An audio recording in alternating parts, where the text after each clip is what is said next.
see here. Hey, everybody, happy Friday.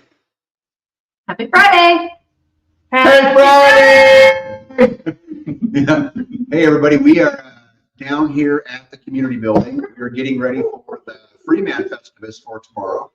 And I'm joined by the Festivus crew.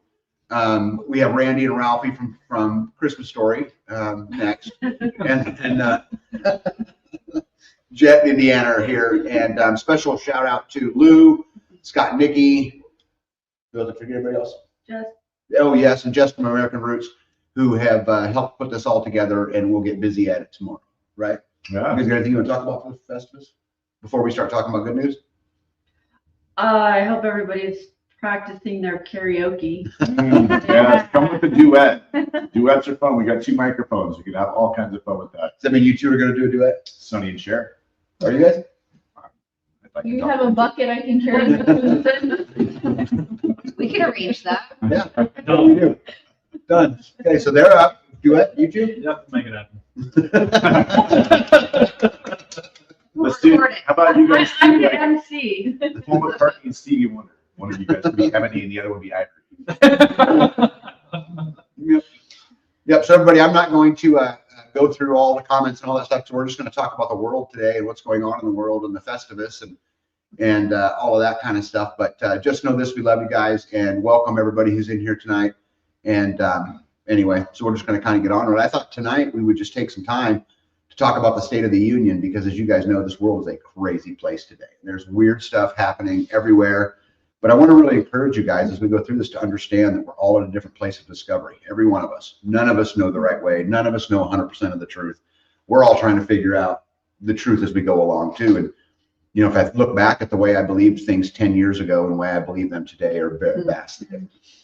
Yeah. And so that's just part of that growth, you know, kind of as you go through it. We were talking about 9/11 earlier, and you know, when 9/11 happened, right there at that moment, you know, every Muslim in the world was my enemy.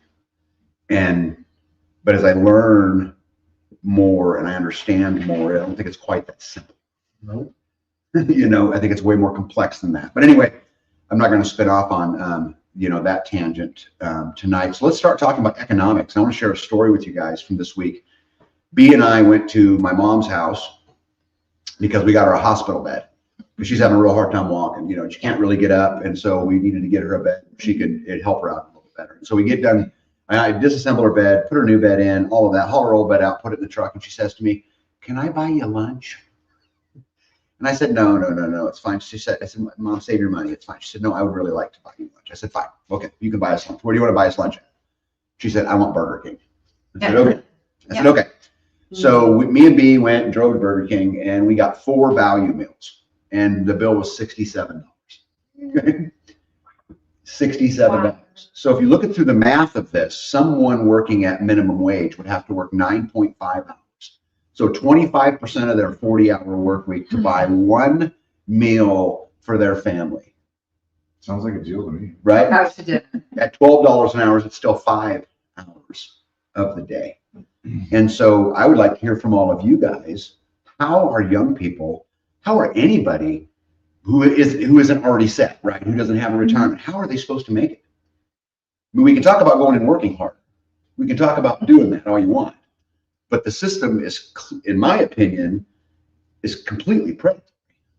So here's a question for you. There you go. Did you run the matrix on what it would cost you to go and purchase that food and go home and make it? And then do the real cost, like, is it a luxury that you're just getting to go and have dinner or whatever lunch at Burger King, and you're paying that premium? Well, then cool. Then you can say that the younger kids could survive better because they can go and buy the food and make it themselves for a lot less. So what is the real cost for them to feed themselves versus going out to? Okay, but I'm not talking about going and eating at the McGraw-Hill Steakhouse in Times Square. I'm talking about Burger King. The place you work. Another Working there, you have to work a full shift just to get a meal for your family. Right. And you have time for nothing else. For There's one no money day. left to pay taxes. For one. You're right. Except they get their taxes before you get to eat. Right. So But you still have to pay your tax on the meal. yes. Uh, Yes. And you're assuming that that's before tax though. What's left for them to, buy after they're already taxed? Yeah. And then they get taxed again on that meal. Yeah. By the time you take tax on the equation, is it only 9.5 hours? No, it's or is probably it 11, 12.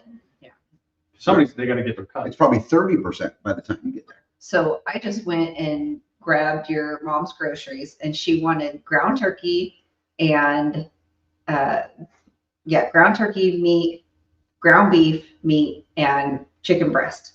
So I got her the pack of chicken breasts, put it in the cart, grabbed the ground turkey, put it in the cart, and I went to grab the ground beef and I was like, wait a minute, that doesn't seem right. So I called her and I was like, okay, so here's what I have available. I have the 75% lean. She's like, no, I don't want that. I have the 85% lean. She's like, okay, what else? And I was like, the 93, which is what I typically get her. She says, that's the green package. I said, yes, that's the green package. I said, but 4 pounds is $29 and some change. And she goes, get me 2 turkeys. She's like, I am not paying that. It was $6.70 something cents a pound. And she goes, I don't want to have the 70% lean. And I said, she goes, what is the cost of the 70? And it was still like $5.99 per pound. And she goes, no, I would just rather have another package of the turkey. And the turkey for 3 pounds was $15.80. So Turkey burgers are great. It's almost Yeah. the same price, so it's getting up there. yeah.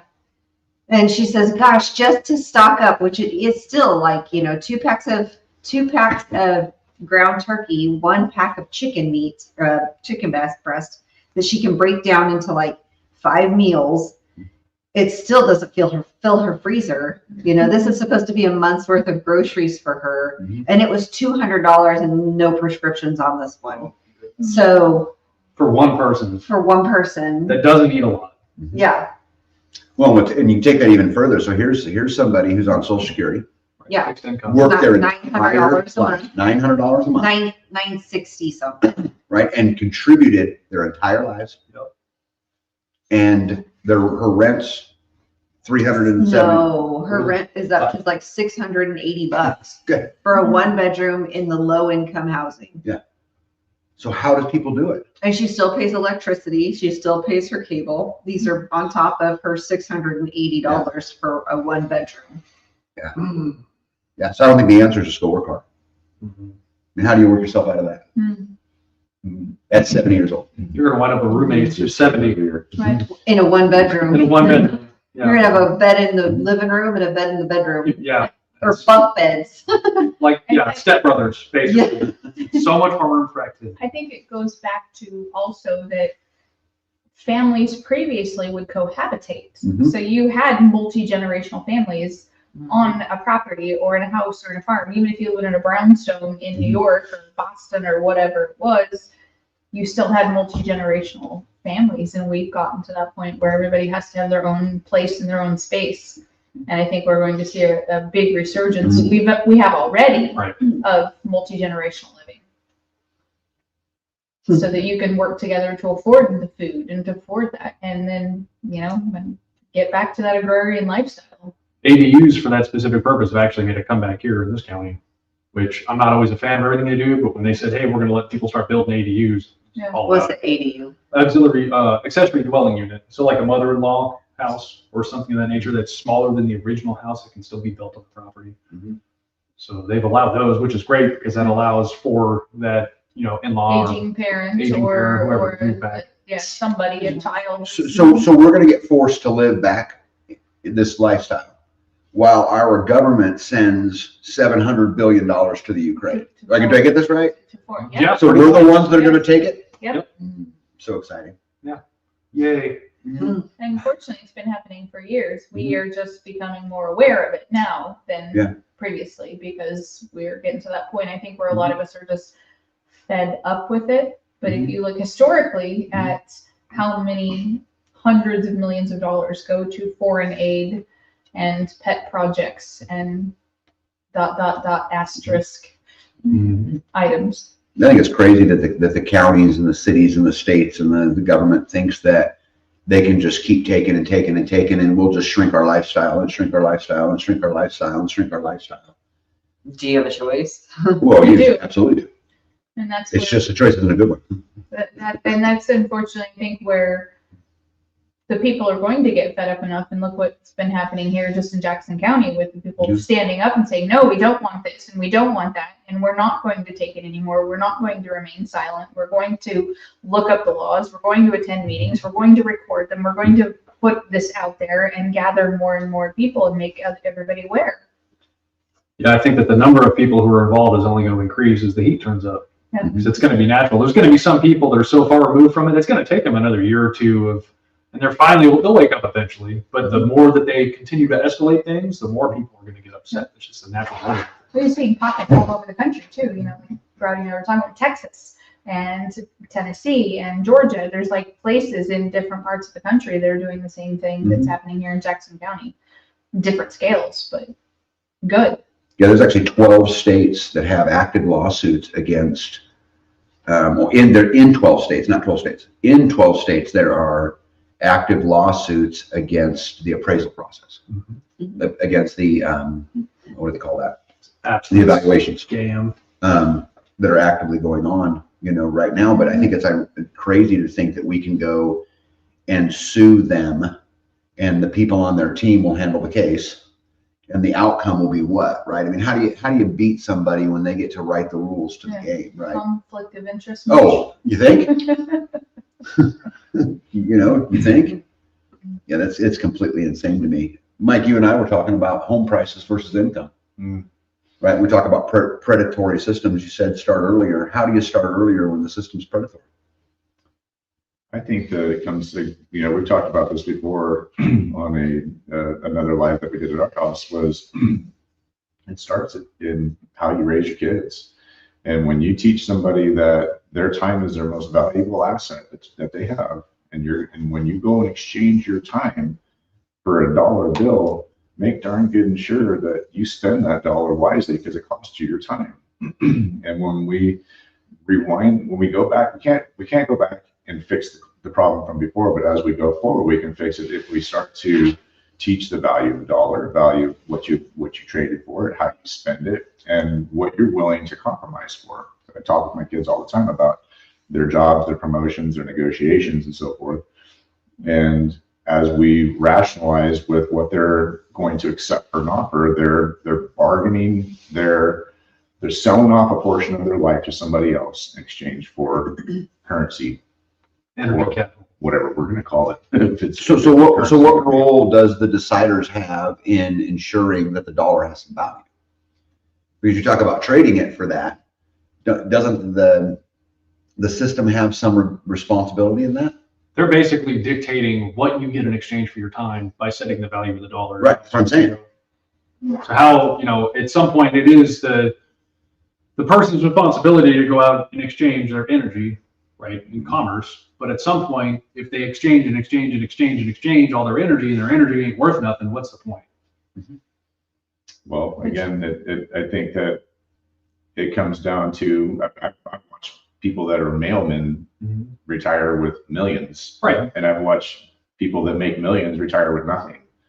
And so again, it comes down to personal accountability for how we manage our lives, because I think everybody sitting here has got a roof over their head, warmth, food, everything that we need, and a path forward.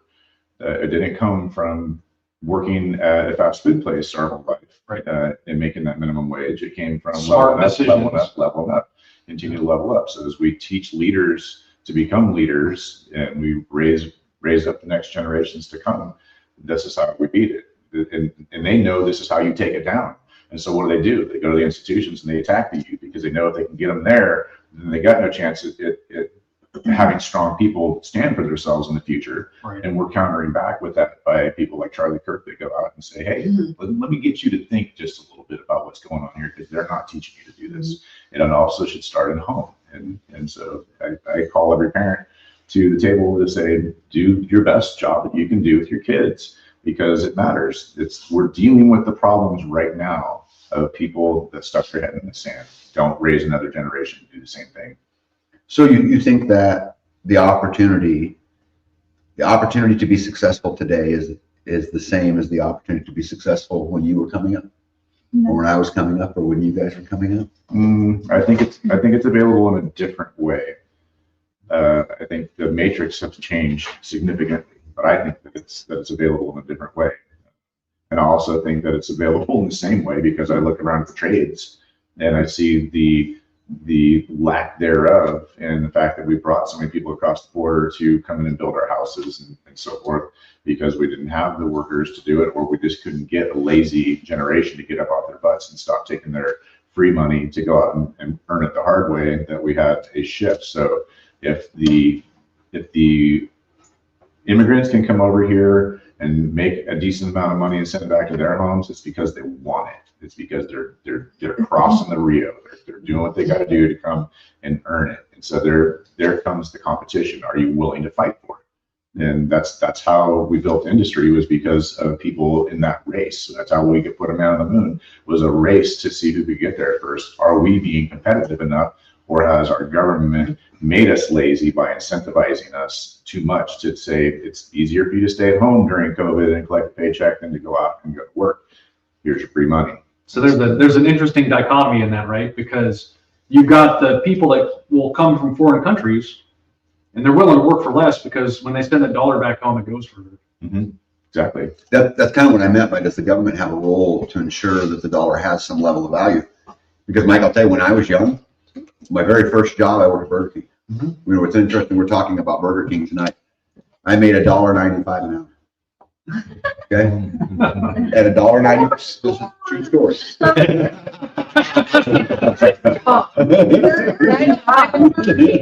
Did they pay you pennies? No, but I got free food. But anyway, Did you commute on the Santa Maria? I didn't. I didn't.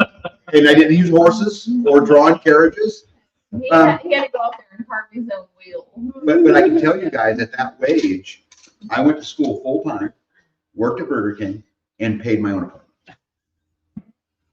And I lived. If you look at what we just experienced going to Burger King today, is that opportunity the same? Okay, so let's redo the math. How long Yeah, would there it you have go. taken you to buy that meal for your family of 4 on your wage? I don't remember what it was back then. I got, you know, what was actually funny is I subsidized our food budget by Burger King. Right. I was there for 8-hour shift. 2 of my meals came right there. When my sister would come in, because it was just me and my sister at the time, when she would come in, I would feed her at Burger King too. That was 2 of our meals a day. But the point that I'm making is I still paid for an apartment and an electric bill. You look at somebody, you know, minimum wage in the state of Kansas is $7.25 an hour. Wow. Okay. So even at, let's say, $12 an hour, the average rent in our county in an Like apartment. $800-900. Okay. Let's call it $1,000 because you can do the math quick. After you pay bills, Okay. easy. Easy, $1,000. Yep. So what's $12 an hour times 40 hours a week? $12 an hour Yeah. times 40 is $480. So basically what that means is you're using 2 weeks of your monthly paycheck To pay just to your just pay for your home. No food, no nothing, no any of those kind of things. fuel, no. Right. And it's funny, if you ask the government what your housing costs should cost, right? We're talking about someone with good credit. Right. You look down that math, your housing cost should not exceed 30% of your income. Yeah. You're already at. So here's your answer. For 1972, a burger, fries, and Coke at McDonald's was 55 cents. Fries and a Coke. It says the burger was 20 cents, which is probably the basic burger, not their Grande Big Mac. The Coke was the fries were 20 cents and the Coke was 15 to 20 cents. So 55 to 60 cents. And if you were making $1, what? 95. He wasn't $1.95. working in In 1972. 72, I wasn't even born. Okay. Sorry, did I say that out loud? What year did we say? Oh, goodness. This would have been in like 80. 1940. No, it'd have been in like 88, 89. How much was a burger, fries, and Coke in 19? That's when I started working. You're 16. Yeah, it'd been 87 or 88. Oh Something my like that. gosh, that was.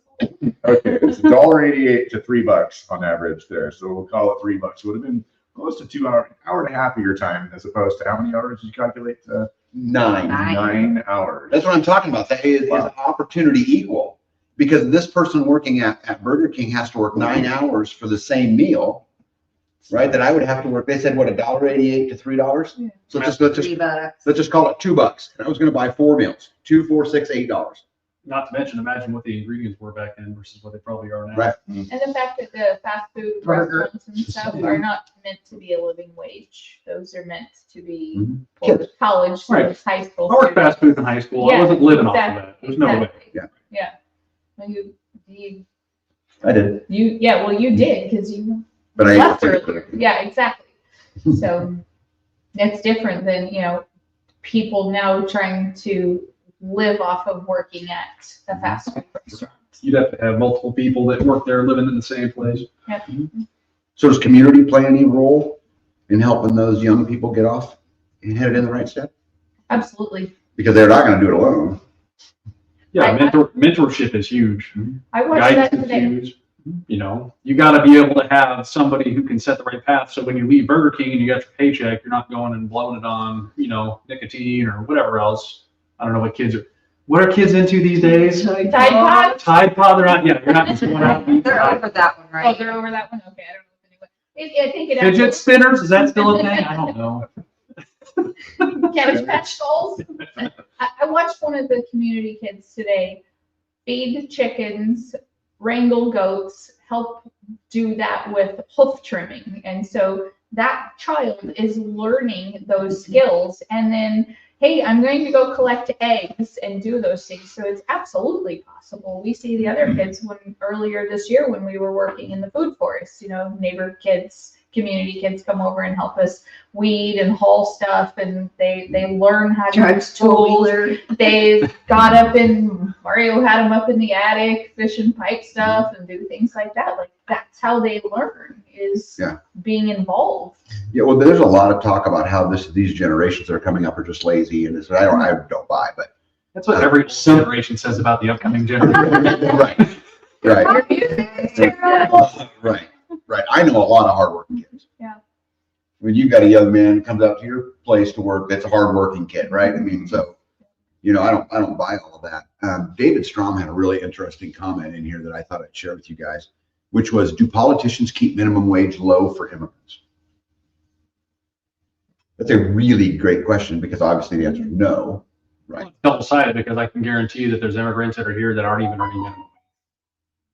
You think? Absolutely, because they're under the. I guess I wouldn't know, because I don't know how the big farms work and all that stuff. They're already. I think that they would do that within themselves amongst their, like if I was illegal and I hired some other illegals, or if I was legal but barely and I hired some others, then you could kind of run it more like a Gestapo type of thing. But I think the illegals that I have encountered from California to here are they're darn proud of themselves, and sometimes I'm flabbergasted at what they ask for a wage, and they're after a while becomes almost a sense of entitlement of you can't do this without me, so you're gonna pay or else. And I say, okay, or else I'll go figure out plan B. On our last property, that was the case when we were having all of our trees trimmed, when we were getting ready to list it. The tree trimmer brought in, he's like, okay, you have to pay X dollars and you have to provide them meals. So I need to feed them breakfast, lunch, and a snack, make sure I have all this stuff ready for them, and then pay them, what was it, $18 or $20 an hour to haul brush and stuff. And I'm like, okay, and they're not gonna pay taxes on any of it, and I have to, that was the tree guy came to us to negotiate that deal, and I was like, what? I'm not paying 18 or 20 an hour for unskilled labor. And Well, feed them. not to mention it's under the table. Yeah, so there's no And so taxes or anything being that's paid what on they're it. asking for. Yeah. Of course, I'm a law-abiding citizen, and everybody gets a 1099 at the end of the day, but Ralphie speaks. Yeah, you know what though? I think there's another side of that too, which is you guys all know Tomas, Yeah, yeah. right? Who's been here? Yep. I hired in this project of Life Done Free. I hired a bunch of local kids over the years to come out and work here and work here to there. Tomas cost me more money than any of them, and if I had to go back and pick one I was going to hire, I'd hire Tomas. Right. He was the best worker by far. I mean, it wasn't even close. Yeah, we did concrete with. Yeah, I mean, so, And that comes back to what I was saying earlier. What's your time worth? I don't mind paying somebody if they're worth it. Yeah. Legal, not legal, it doesn't matter. I think that if the man has done his job, then he's entitled to his day's wages. And for me to try and cheat him out of something or chintz him down when I can't get it cheaper somewhere else, kind of feels a little dirty. Yeah, but I think what David was saying in that question was more about how they've figured out how to work outside of the system, right? They're not working inside of the. If you only want to put a comment up there, put there. I'm just looking. Okay, yeah. You know, but anyway, I think what he was really saying is, you know, maybe they've found the parallel economy. The parallel economy. What is Right. that? They What is figured out that? how to work here, live here Without without. the regulation and the, you know, without the, you know, all the things Yeah, that but we then have. whose to problem, maybe. whose burden does that become? Because that parallel economy is, if you're starving the system and you're not paying into it, but you're taking from the system, and that means, I don't care if you're just driving on the road, if you're taking from the system. Mhm. If you're, you know, especially the medical and things like that they get, who's paying for that? Who's picking up the tab? You and I are. And- Yeah, the taxpayers picking it up. yeah, exactly. But I think, again, I would go back to, we're doing it in, we're the ones picking up the tab for everything. We're picking up the tab for the commissioners to have a new building. We're picking up the tab for the library to get an expansion. We're picking up the tab for Topeka. Just recently decided that all of this stuff going on and all these people struggling, they would remodel the convention center. Yeah. Thank goodness. I mean, I know, right? That's exactly what we needed. Yeah. I mean, you know, the Kansas City Chiefs, the Yeah. taxpayers are going to be Yeah. on the hook for $2 billion. They're moving to line. And the negotiators for the state of Kansas were so awesome that they negotiated into the deal that 100% of the revenue belongs to the Huns. Right. Kansas gets none of the ticket prices, none of the sales, none of the food, none of the parking, none of anything. So you and me get to pay the bill. So I guess my point is, you say, who's on the hook? Well, the system is killing us anyway. Completely broken. We dealt with it in California when they put in toll roads, and we paid for all the toll roads to be put in, and then they were owned by private companies that charged us to drive on. So you get to pay going in and going out. And Yeah. Caltrans still goes out and fixes them, all from the taxpayer dollar. So new topic, let's talk about gold and silver. You guys have been following what's going on, right? Gold and silver. You guys own it? You look good. You look good in gold. Yeah, Ralphie's whole outfit's gold lined. It must have cost a fortune. Yeah. What do you want to talk about? Just- gold? Yeah, you know, specifically the price of silver is really skyrocketing. A lot is that because of, you know, the AI centers and because of technology and they need it in technology? Or is it something else, which is, you know, typically they talk about how precious metals don't gain in value. What it's showing you is the real value of the dollar. I'd like to hear. Yeah. It depends on, I don't know if it's the AI data centers and all that. I think it's the artificial manipulation of the dollar versus silver is what's really screwing stuff up. Because if you look at a laptop, right, there's not that much silver in a laptop. If you double the price of silver, that laptop price will not double. It's not even close. Solar panels, there's a bit more in them, but I think it's an issue of the dollar sliding against silver is the problem. Why then would it be that 6 months ago it was half the value it is today? Like why it's like what's the trigger? Dollar is worth less. What the dollar didn't like lose 100% of its value or 50% of its value in 6 months period of time. So why the sudden shift of silver doubling within 6 months? Right. So what was it? Was it being artificially manipulated and suppressed? Could be. You know, was the market being flooded? So I think if you look deeper into it, because it's not just the dollar, because if you look globally as to why it's happening, is you take a country like London who doesn't have any, London doesn't have any to let out anymore. China shut off any exports of silver, and if you want products made in China that require silver, you have to provide the silver because they won't export their metals anymore. So if that's just part of the hoarding game, which drives the price up, then it's more than just the U.S. that's on it. Right. And so it's more competing interests. Exactly. And when you look at what Shanghai's prices are versus what our prices are, currently there's about a $15 difference in valuation between the two. So could they just come over here and buy it up and then bring it over there and make $15 per ounce more by just transporting it from point A to point B, because we're still allowing export and things like that? I guarantee you there's an investor that's already on that. Oh, I'm sure there is, yeah. But then there's only certain players in that game that can play that game because At of volume, yeah. because of what your financial numbers have to look like to be able to qualify to be one of those vendors. I look at the demand of it, and been looking at it for a long time, is why I feel like there's more to it than just, I agree with you about what's happening with the dollar, no question about it. I do think that the validity in the uptick in use for it is a real thing as well, though. And so as you guys look at like the projects that they're wanting to do here to turn Kansas into a solar farm and ship the power off to other places, just do the numbers of how big those fields would have been of solar panels, and you do the math on what it would cost to, in silver, how much silver would be used. And so when you look at the demand and what our deficit is about 300 million ounces of gold per year that we're short right now. So I'm sorry, million ounces, because we're requiring about 1.2 billion ounces to meet the needs of industrial supply right now.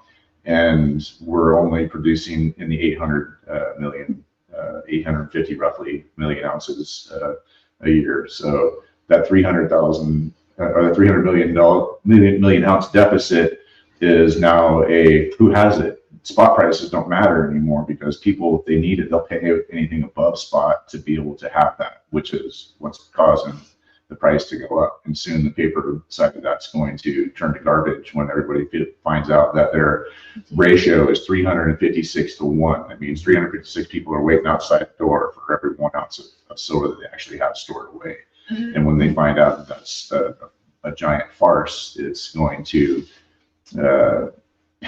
change things dramatically. And now all they can do is just trade as though it's a stock price, and for dollars, which the dollars are not worth a ton. So Yeah, so I think you bring up a good point. Silver, it has been proven many, many times that silver, gold, and those metals are manipulated. The government has manipulated them, even all the way back into World War II, where they began to confiscate them and it was illegal to own them. So can you actually put any weight at all in any of it anyway? Because if they can manipulate it to hold it down, they can absolutely manipulate it to raise it. Yep. It's the same game, right? And so, but they can't manipulate it to hold it. And if you are in demand, if it's in demand and you need it to make a car or a computer chip or a battery or any of those things, that's one thing that they can't pull out of thin air. And if you are holding on to it and they need it, the longer you hold on to it, the less time they have to play their game. Most of it's industrial amount too that they're seeking, not, Bob and Sally have a couple of silver coins, buried in the backyard in a mayonnaise jar. I just really question the $80 an ounce silver, the $70 an ounce silver. It rose so fast, so quick. Exactly. I mean, I really, really question it. So here's the magic question. We'll move on from gold and silver: is buy or sell? Buy. I see. It depends on what your goals are. Yeah. And how are you hedging your bets? Do you think that the dollar's going to get stronger and that silver's going to be worth less? Or do you think that the dollar's going to continue to weaken and it's going to become worth more? I'm in the weakened category. Right. So if you look at what an ounce of gold cost when I was in 6th grade, I remember for some reason doing a book report, it was definitely around $400. Definitely around $400. What is it now? 4,000 or 10x. 4,400. Yeah. Right. So I would say that there's little chance that the dollar is going to wind up purchasing more silver anytime soon. Right. But then the flip side is, why would I trade into dollars and why wouldn't I just trade into assets? Yeah, I'm much bigger into buying assets, even though I would consider silver an asset, silver, gold an asset. But I'd rather have land than anything. Silver's got a terrible caloric profile. It doesn't tide me over. But you can trade it for some really amazing homemade bread and beef and things like Which Well- comes down to diversify. Diversify. You don't have to have everything in silver. You don't have everything in land. I think it's a manipulated issue. Mo was talking about this in the comments, and I would be leery of it either way. I'm not interested in buying any, but I'm also not interested in selling it. Yeah. Personally, I'd rather talk to a man about a horse. about a horse, Yep. dude, that is the worst investment ever. Did you know? He meant cow. A cow is a much better investment. South Poles, right? A horse is a bill until you need it. Depends on what part of the world you're in. That's true. That's true. So do you eat horse? I might have it sometime. Who knows? Scotchy says, if you can hold, hedge, dollar getting weaker. Yeah, I agree. Yeah, I agree. Which goes back to saying, the whole thing, why is it going up? Because our dollar is worth less. Mo said he sold 1,000 ounces of silver today. Yes, do we know who's buying tomorrow? I'm kidding. See you tomorrow. Yeah, so let's talk about CBDC. So, the system's obviously the dollar's getting worse. So the only way that I can ever think of how they ultimately get out of this is through the CBDC, that it's brought on as an effort to reset the system, right? Because there's just no way we're $38 trillion in debt. If you count all the unfunded liabilities, you're $200 trillion in debt. It's just, I don't know how you ever get out of it unless you can inflate it away, which is one way, or just replace it with a whole new system, right? Create a crisis. You know how they do that, right? Create a crisis. Here's how we fix it. Everybody applauds. The politicians go, "Oof, got away with that one." Yep. So you're going to share your thoughts on CBDCs? I think it's interesting because on one hand, we kind of already have it. So anybody reaches into their wallet in this room, you're going to have digital currency in the form of a credit card.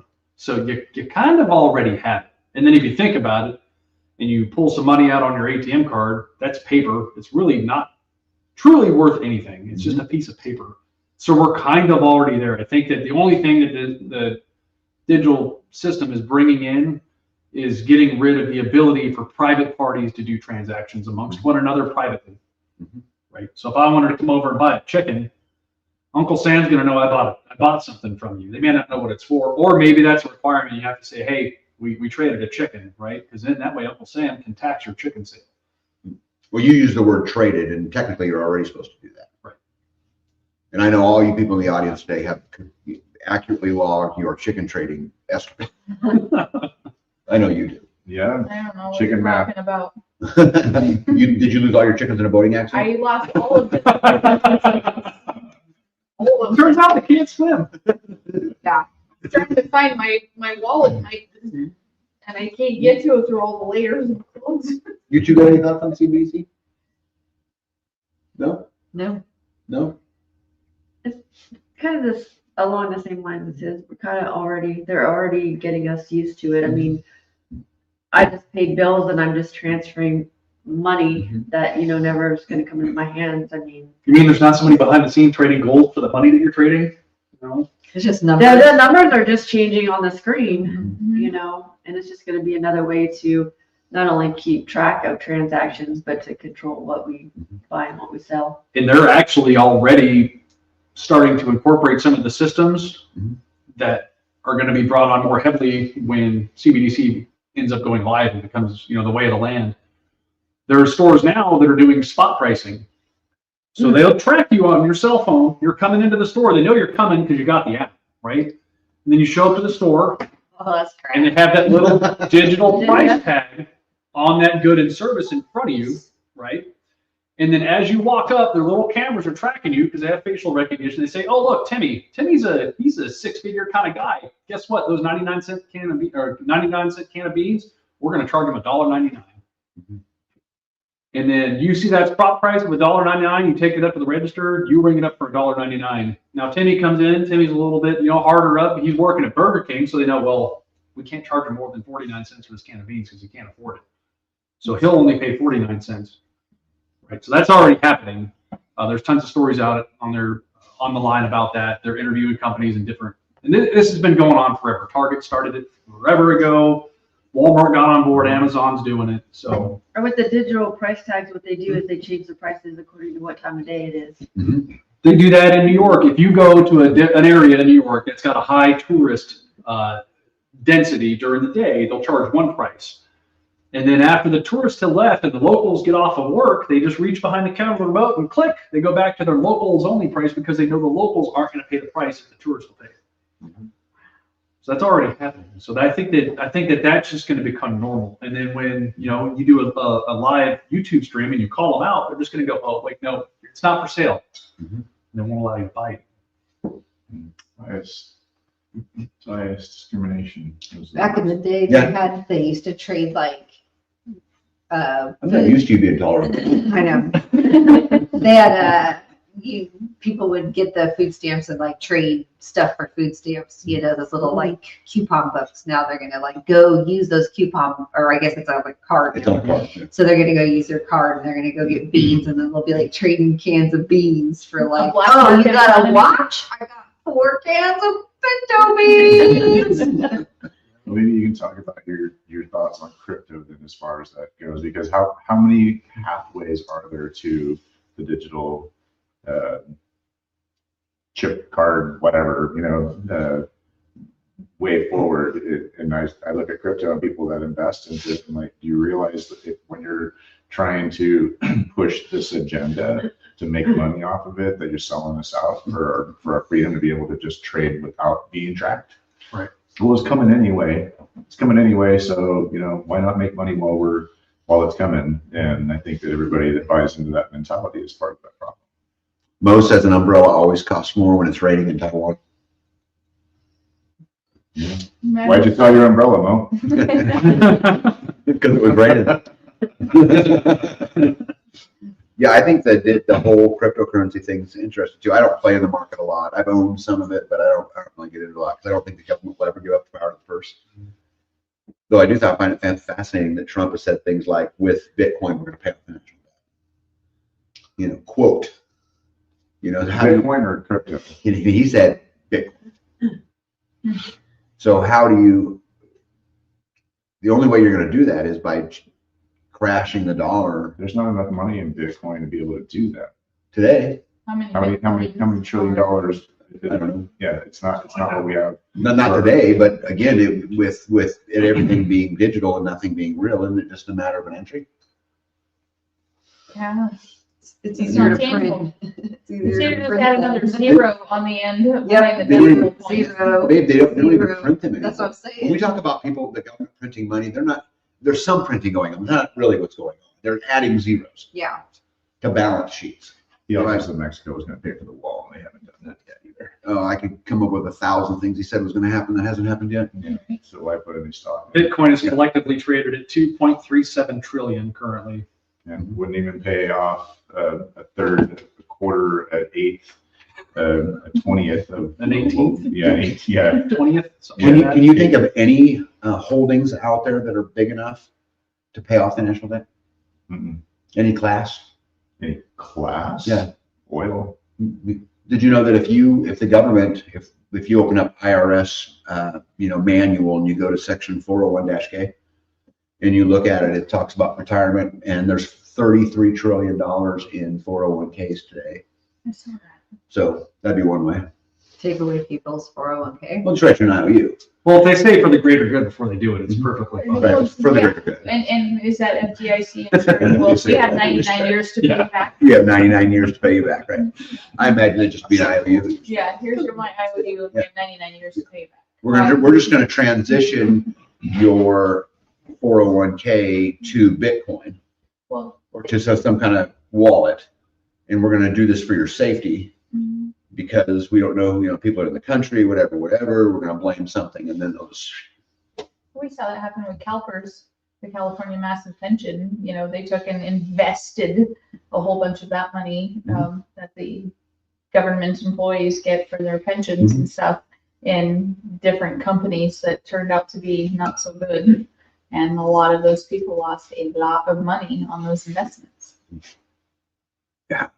Like, how can you take somebody's pension and invest it in a casino and feel good about it? oh, but man, I can give you 100 examples of how can they do X and feel good about it. No, it's just, Right? How can they be sending all this money overseas? How can they be spending all this money on remodeling the White House? How can they be spending all of this money and all these things when there are people losing their homes because they can't pay property? It's because they quit caring a long Because they time don't ago. care. Right. Doesn't matter. Yeah, they just don't care. Exactly. Which brings you to the point of why this is so important. Mhm. What's going on right here in your local area. Well, Or- yeah, community is the ultimate solution. But that also And fighting creates, back against the hegemony, if you will, of your local first. Well, community is the lifeboat. you can't fight back with that. Right now, it's just the lifeboat. Yeah. Right? Because I think with community, you can shelter yourself from a lot of those things. Right? So if I don't charge somebody to go do work on their house and in exchange, they don't charge me, well, guess what? We both come out ahead because I've traded my energy capital directly with somebody, and Uncle Sam never got involved and never got to take a cut. Right? So that's one way where I'm just trading time for time. So if we team up on something, we can get it done twice as fast. As far as community, I think of Kathleen because she was one of just a couple people that were fighting the solar Mhm. in her area, Mhm. and her diligence with going to the commissioners, filming there every week, and slowly more of the community got on board and got involved. And had it not been for her doing what she does and reaching out to the community and the community coming in together to, Yeah. You know what? One of my highlights was after that, one of those solar meetings, I was walking out the door and Kathleen was walking out. We just walked out together. And I just looked over at her and said, "How do you feel? This is your baby." And dude, the grin. I mean, she had like, She's like, I'm Perfect. in movies right now. but she's proved too that it just takes one. yeah, It just takes Yeah, one. exactly. To start that fire. Yeah. Yeah. I do think See community is that the ultimate difference. answer. Yeah. It is. It allows you to fight together and it allows you to be able to stand up more. I promise you, Mike County listens a lot more to me because you guys are all here. They wouldn't listen to me as much, right? Because they know if they will pack a room. Every member Yeah. matters too, even if you're sitting in the back of the room, not speaking, being quiet, but making a presence. Right. That all matters. Mhm. So don't, anybody that's sitting at home that thinks because you're not the spokesperson doesn't mean that you are not necessary in the fight. So give whatever you can give, even if it's just sitting in the back of the room for support. Marjorie Taylor Greene recently came out and said, we need a gigantic tax revolt. Nobody pay their taxes. Did you guys read this? I did see that. You see this? Crazy to me. Absolutely crazy. But any of you guys think it's actually possible? That No. anything can actually be done there? As far as property taxes? Yeah, what she's saying is don't pay your taxes. Yeah, of course. Don't pay your taxes because we'll come back and we'll take all of your property. What a plan. Right? So I think we know somebody who's currently. Don't do that. I wonder how many investors are backing her, making her message even louder so that people don't do it, and then they can just scoop in and buy their I'm properties. like, oh, we wanted that farmland so we Yeah. could put up a solar farm and windmills and AI centers. We're just, In theory, it could work if everybody did it at the same time, it never happened. but it'll never happen. Too many people are too comfortable, and the water's not hot enough for them to jump out of that pot yet. Yeah, they just recently here in our county, they auctioned off people's homes. Right underneath them. And And then they make rules too, when so if you don't pay your taxes and they come and they take your house, you cannot bid on it. Nobody in your family can bid on it. And you don't get the equity. So if they turn around and sell, you owe $5,000 in taxes, but your farm is worth $500,000. You don't Actually, get we the- they just changed that. Oh, they Yeah, they did? cut- Yeah, 'cause The Supreme Court just ruled they Okay, can't do that no more. that happens Yeah. in Arkansas to Anymore. my dad's neighbors, and Yeah. he did not We get can't do that anymore. Exactly. Yeah, I think when was that? 2023? 23. Yeah, 2023, the Supreme Court ruled that Thank God. that was unconstitutional. Good. Yeah, and that they couldn't do it. You think anybody will take Marjorie Taylor Greene up on it? There are people who are doing that. Well, they Who are say- not. They say they are. Right. But how many do you really, you really think somebody will? I have a good friend who took a moral stand on property tax, said, I ain't paying it. And he's in the middle of losing his farm.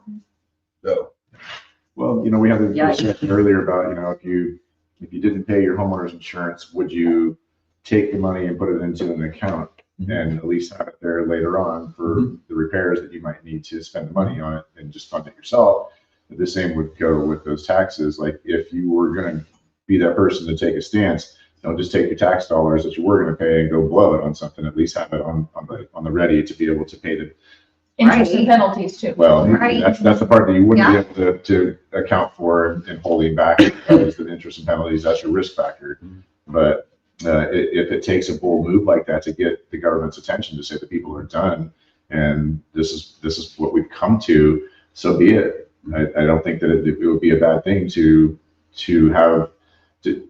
We vote with our dollars when we leave our states and the things that we do. We take our dollars with us and say, here, I'm take my dollars somewhere else. Why would it be any different for us to stop paying those taxes and say, okay, I'm going to vote with my dollars again, and I vote you out. You guys are not funding you anymore. So the crazy part is that is already baked into the system if it keeps going the way it's going. If the trajectory stays the same and the dollar continues to devalue and things become more expensive, and then all of a sudden people have a hard time affording food or their property tax bill, right? Is that part of the you will own nothing? Right. So at Yes. some point that's going to wind up being the case. I just don't think it's yet. So we're moving in that direction though. And if something doesn't happen, there's going to be a reality where people can't afford to pay their property taxes anymore. Right. People are just going to get fed up with it. Yeah, Nito's is challenging that one of those points about digital currency. I just wanted to point out, he said digital currency is being pushed so they can just debit your account Yep. that you owe them. Yeah. Mhm. Just take it, Just take it. automatic. Right. That's what the military does. Yeah. Already happened. That's what collections is for, right? They'll be able to do that and they'll be able to circumnavigate a lot of the legal rigmarole that costs them time and money. What is the military, what are they doing? They'll garnish wages. For what? So let me ask you Depends, this. right? So if you get found guilty of, not having child support for like everybody else, they'll Oh. garnish wages. If you go to the base store and you buy something and you don't pay for it, they'll just garnish your wages, right? If they made a mistake in your pay, they'll garnish your wages. If you get in trouble, they'll garnish your wages. So the military already does that. The civilian side already does that. But with the digital currency will make it faster, make it more streamlined. And then the problem is if they start circumnavigating rules, right, and getting around the letter of the law, and that becomes a problem because now that money, you can't just pull it out of your account and protect it anymore. If you think that you're unjustly prosecuted, let's say they're going to pull money out, you're like, okay, well, I'm going to set aside $1,000 for my rent this month. I'm just going to go pull it out of cash. You can't do that because it's digital. You can't hold on to it. That takes that ability away. It gives them more direct access to your energy capital. We learned that with a couple of the property management companies that we worked for, that their rents, they do not collect rent in paper checks Right. or cash or anything. You Debit. have to go through an electronic system. And I mean, these were huge real estate companies that managed hundreds and thousands of properties. All Because they across. got tired of people not paying Yeah. the rent. Mm, So they said, we're going to go Or direct. Right, balancing checks. And I'm like. Yeah, Chris says we have to ask ourselves, how is it that we come to this point in time in our lives where we have to hear these kinds of crazy things? It's because the system and the people that are in charge of the system let it happen. Well, and we the Nobody- people didn't do anything to stop it. Yeah. That's Right. We haven't done stand up anything. quick enough. We haven't done anything to stop it since they started taxes Right. to come in World War One. Right. And it's That never stopped. As far as property taxes go, we're not gonna get out of paying them, but like what people are doing nationwide, they're going into their city councils and their commissioners to fight the raises in taxes that are coming from appraisals. Mhm. Arbitrary. Yeah. Appraisals.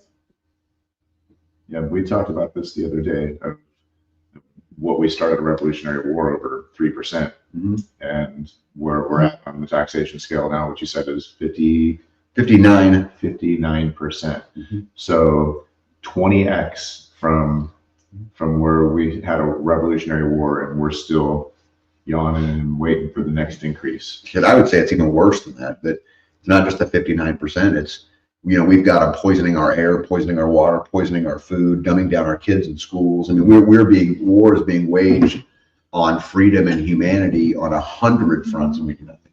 It's not taxes is one little piece of it. And at So least you in my might know the answer to this question, but are appraisals overall, is that set by a private company or is that by a public interest?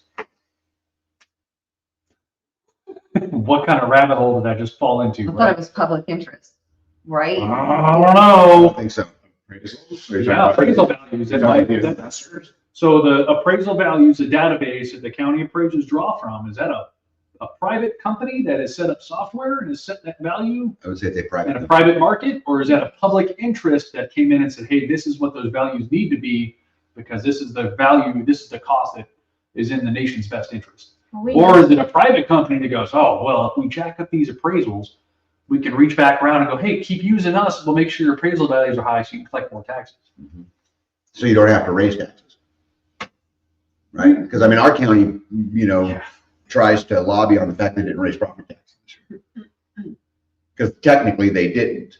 They left the mill levy where it was, right? They were revenue But they neutral. reassess. They reassess the value, and when Right. you apply the same tax amount to that, taxes go way up. But our county will tell you that they should be rewarded because they didn't raise taxes. But they still got more money. Way more money. Well, 123% on our front.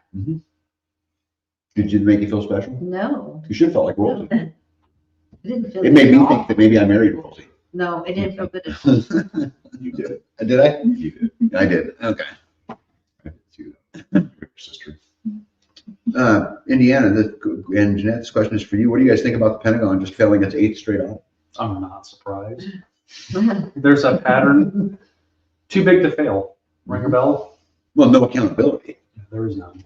We talk all the time about freedom is nothing more than accountability. Right? But if we're the only ones holding ourselves accountable. Well, it's actually kind of ironic that you say holding ourselves accountable, because if somebody held the Pentagon accountable, who pays the bill? What's the punishment? Right? So if somebody sues the county, I'm going to go sue the county. Cool. Who ends up paying that bill? We do. Suing ourselves. Right. Yeah. You're just getting somebody to say you're right. Right. Right. Yeah, how do you get around not suing yourself? Well, Is it you even can't- worth it to sue You yourself? can't just shut up and take it. Well, except that they really prefer you did. Well, yeah, but then that you just 123% every year at that rate, we are not going to be here long. I found it comical. I was listening to some of the commissioners meeting minutes from not so long ago, and there's a local resident who said, hey, you can't make me get a building permit because it's agricultural and those types of things in the state. It's outside of your purview. You're not allowed to.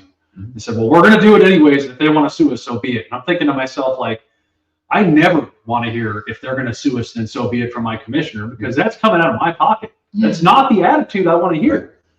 Yeah, How about let's dig in and do more research first before we run our mouths and say, well, if he's going to sue us, and it's fine. Yeah. So we have an insurance policy that's going to cover whatever that lawsuit is, and then our policy goes up next year, and then we just ask for more tax money. Yeah, that's playing tough guy with other people's money. Snake eating Yeah, its tail. garbage. the government doesn't have money. They No, only have our money. right. That's exciting. So since we're talking about politics, do you guys think we can fix our problems? It's about us. It depends. Where, right? Which one? Because there's a lot of them, right? Locally, maybe. Nationally, no.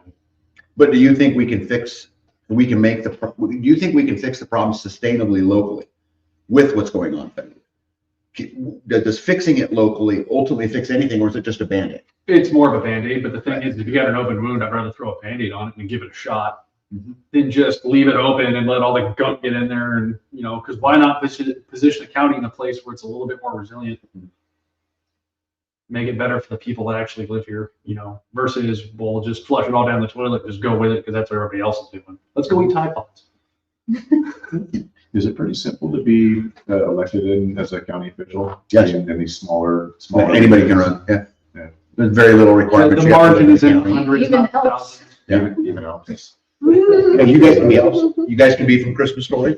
And if you run, I will build you some gifts that have you, in the Christmas Story, and you'll shoot your eye out. I'll We'll do some of that. drive the sleigh at the parade. Amen. See, Free. I'll take- you'll price your people out. You'll price your people out. Yeah, that'll be your slogan. You'll price your people out. YULE. Yule. No, I mean, really, I see, like, you asked these questions, how do you fix it? Like, become involved. have to. No, but I think my question isn't why you do it, because I agree that, and I think I agree 100% with Mike that it's a Band-Aid. It buys time. Yeah. But what I'm curious about is, can our problems now be fixed? Is there a political solution to our problems?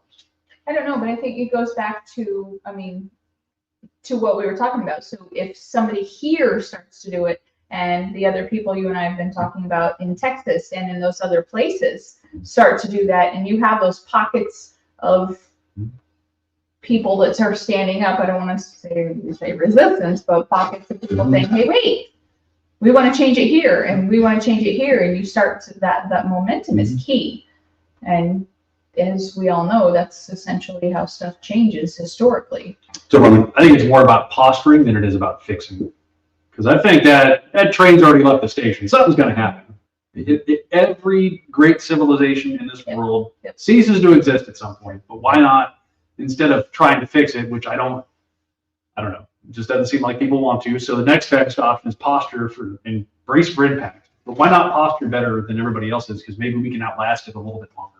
Maybe we can set ourselves up a little bit better.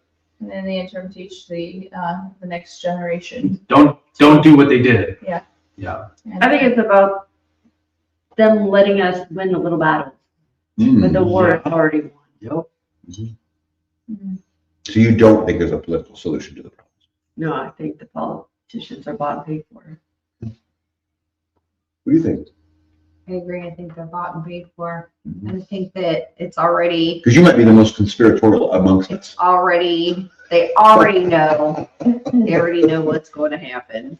You think that's There's that a way on playbook. local and state and federal I levels? do. Local as well? Yeah. So your local politicians, you Because- think are bought and paid for? I think that their whole,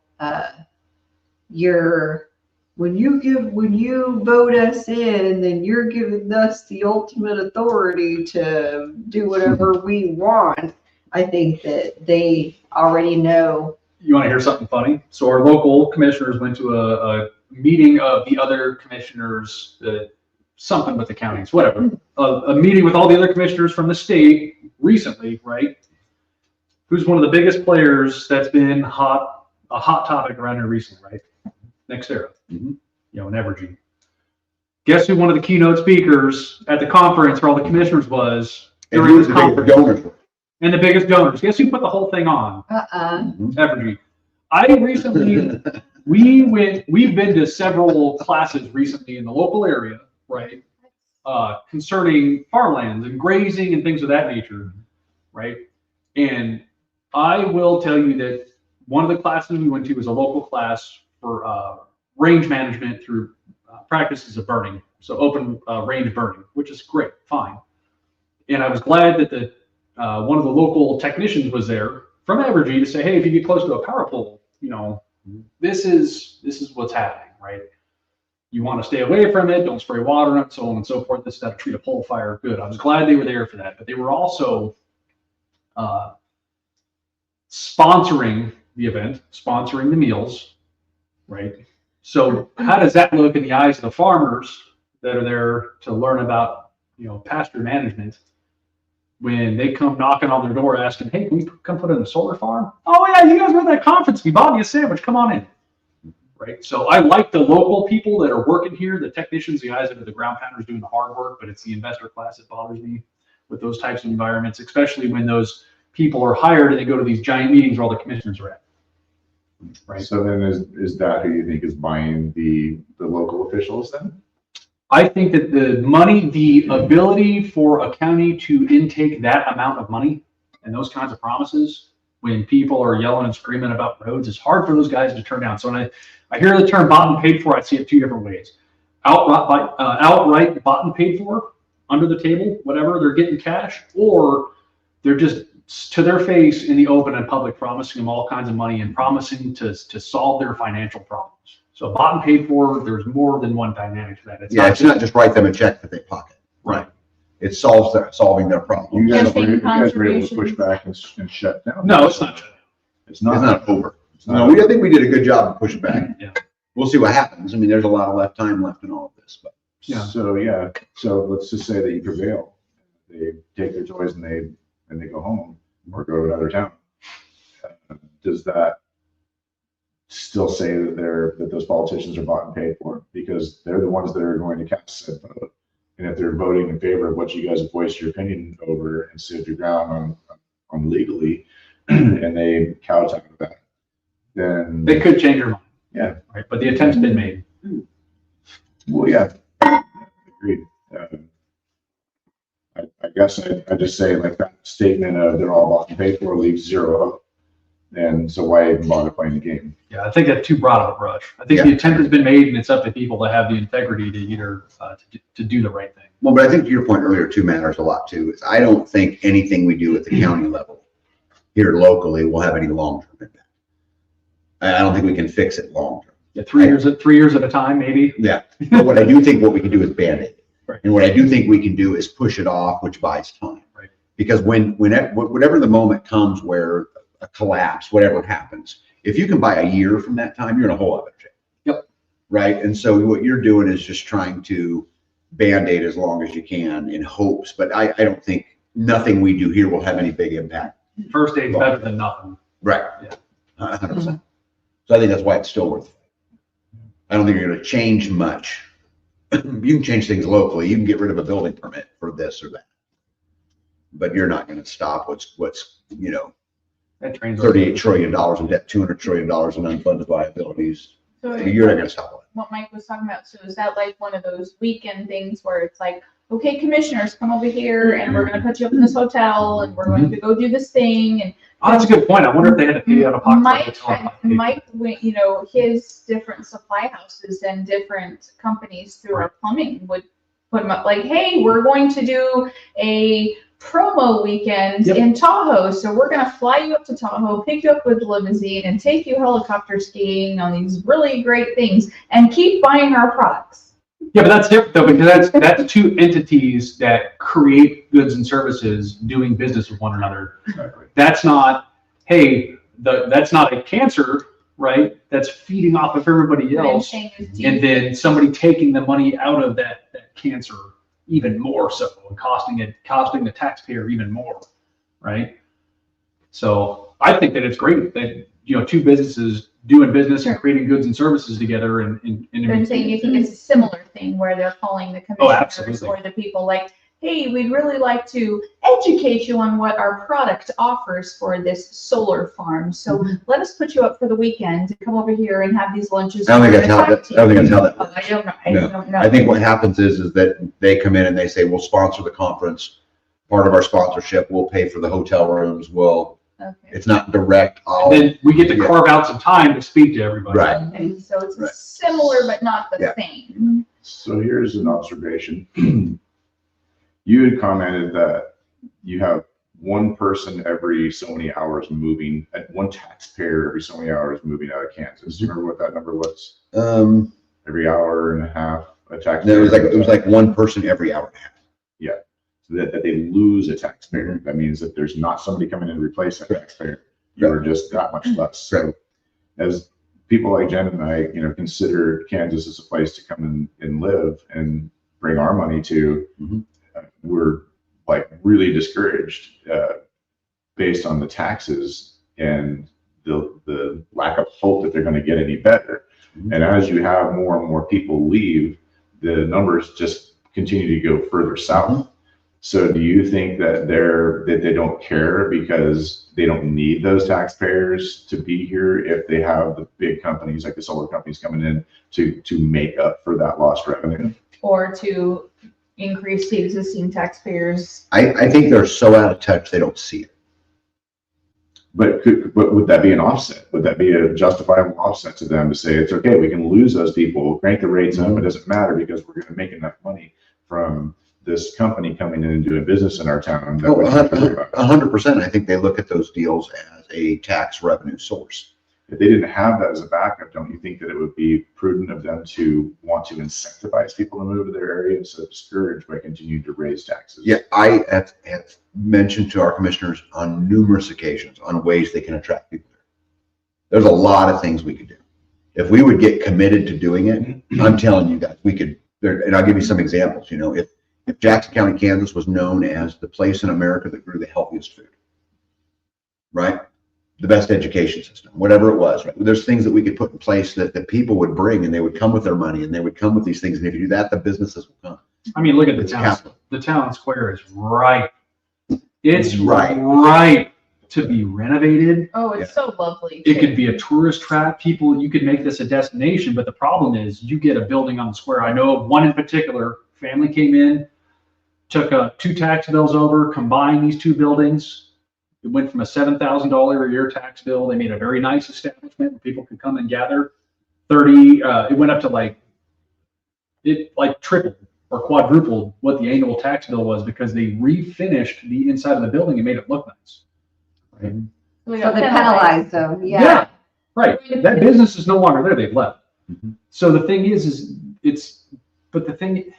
the tax situation is so terrible. You have an empty building the size of an original Walmart sitting on the main highway Yeah, that's been empty for years now. 10 years. Right. They're paying $30,000 a year on that piece of property and it's sitting empty. Like who wants to start a business with a $30,000 a year deficit? Right. You have to have something pretty spectacular, but because that tax situation is so sour, like Right. nobody's clamoring at the bit to move into that building, even though it's ready to go. It's got a brand new roof, maybe a little updating here and there, but why would anybody do it? But And you have to look at the reasons why those people are moving out of Kansas. Mhm. Are they in an area that's putting in a solar farm? Are they in an area that's putting in a data center?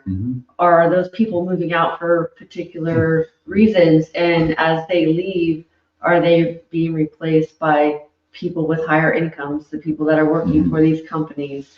You know, it's digging into the details and finding out who's leaving, who's coming, and why they're doing both. Because there's other states that are high tax states. People are still moving there. Mhm. It all has to do with what that state has to offer for that particular person. You know, for Kansas I would not consider Kansas a tax friendly state. But there were certain reasons why we moved to Kansas. Mhm. Are there better states? Yes. Mhm. But it's why are people moving in and out? California, the same. People are moving out like crazy, but people are still moving there. So I think when you do the numbers of what Tag was saying is like that number it already compensates for the people moving in. And I just did the math on it. It's 6,500 people a year. It's 6,500 taxpayers go away each year at that hour-and-a-half rate per losing a taxpayer. So do the math on that and then amortize it over however many years that you have. Right. And in California still has a deficit at the end of the day with the people that are moving in from taxpayers who are moving out. I don't know how to calculate for it.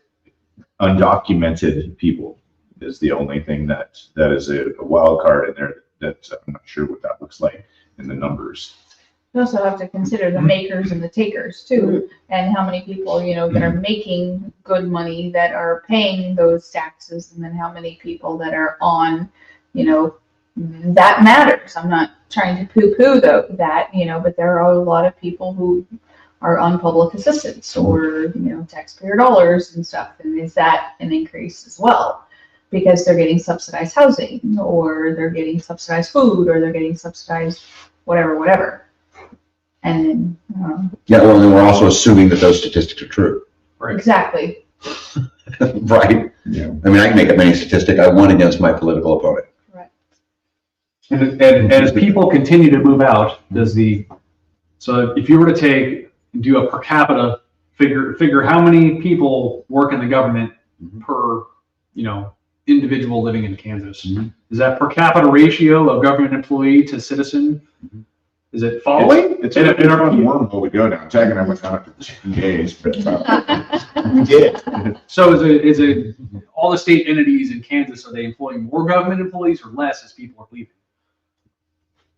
Yeah. If the answer is it's staying the same, we have our trajectory is messed up. what was our death rate in the United States during COVID, and what was it before that? And it didn't change. Yet all of a sudden we lost everybody from COVID. We lost all these lives.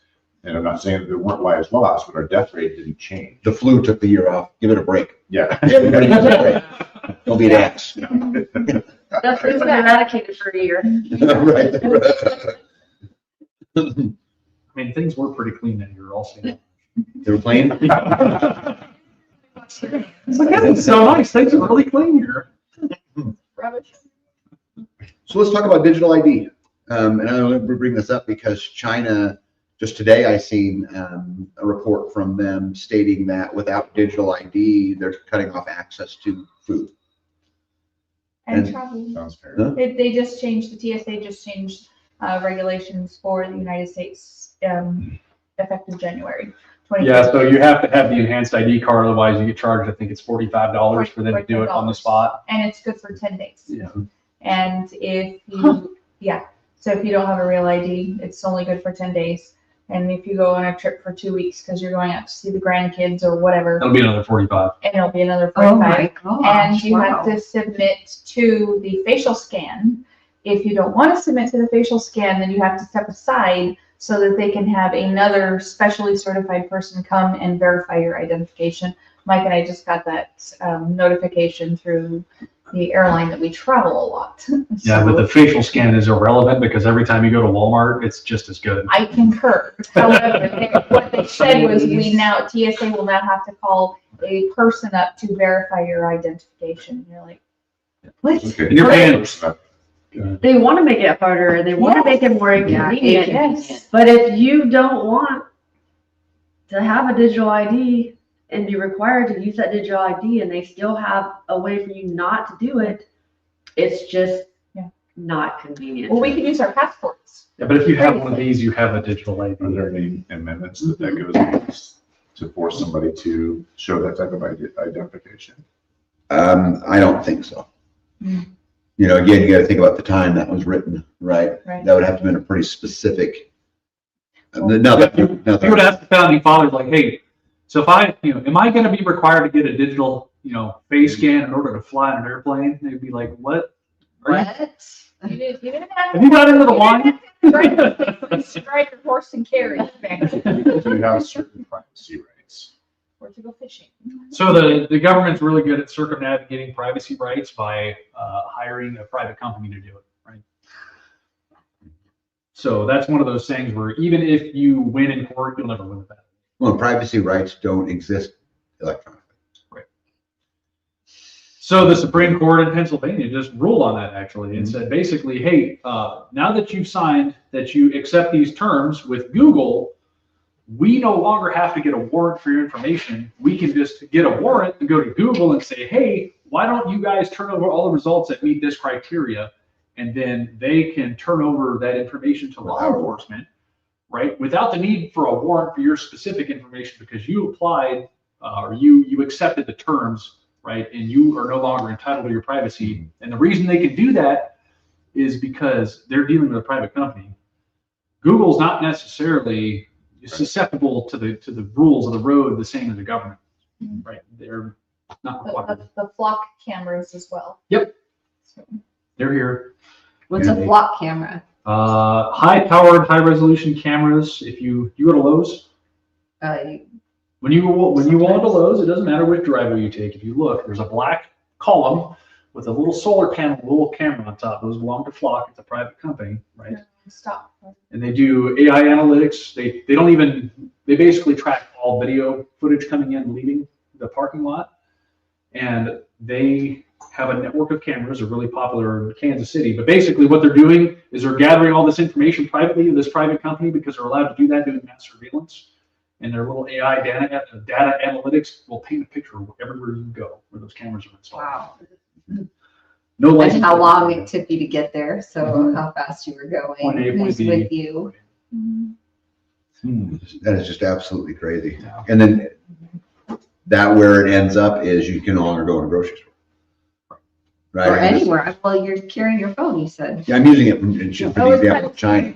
Oh no, it's everywhere because I read a really interesting thing from one of the guys that, what's the other AI big thing? He was talking about one of their clients refuses to carry us, kind of like Joel Salatin. He carries his dumb phone or whatever. But anybody who's around them will start use because of the microphones on there, they'll start data and voice recognition. So even if Bob's not carrying a cell phone, but Bob's around all the other friends that carry cell phone, Bob's information and what he's talking about is now going to start. And I was just like flabbergasted listening to this going.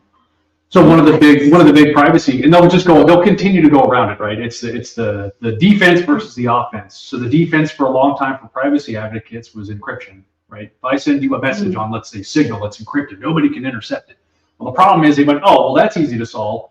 We'll just scan the message before it leaves the cell phone. We'll call it client-side scanning, and then we're not defeating encryption, so therefore we're not breaking the law. Because you used your phone to type it in the first place. Right, so they saw what happened on your phone and you were typing it before you sent it. Right? So they'll get the information before it ever goes out. So they'll always find a way around it, right? That's why I tell people anything that's on a cell phone or digital, it's not private. It's like your parent.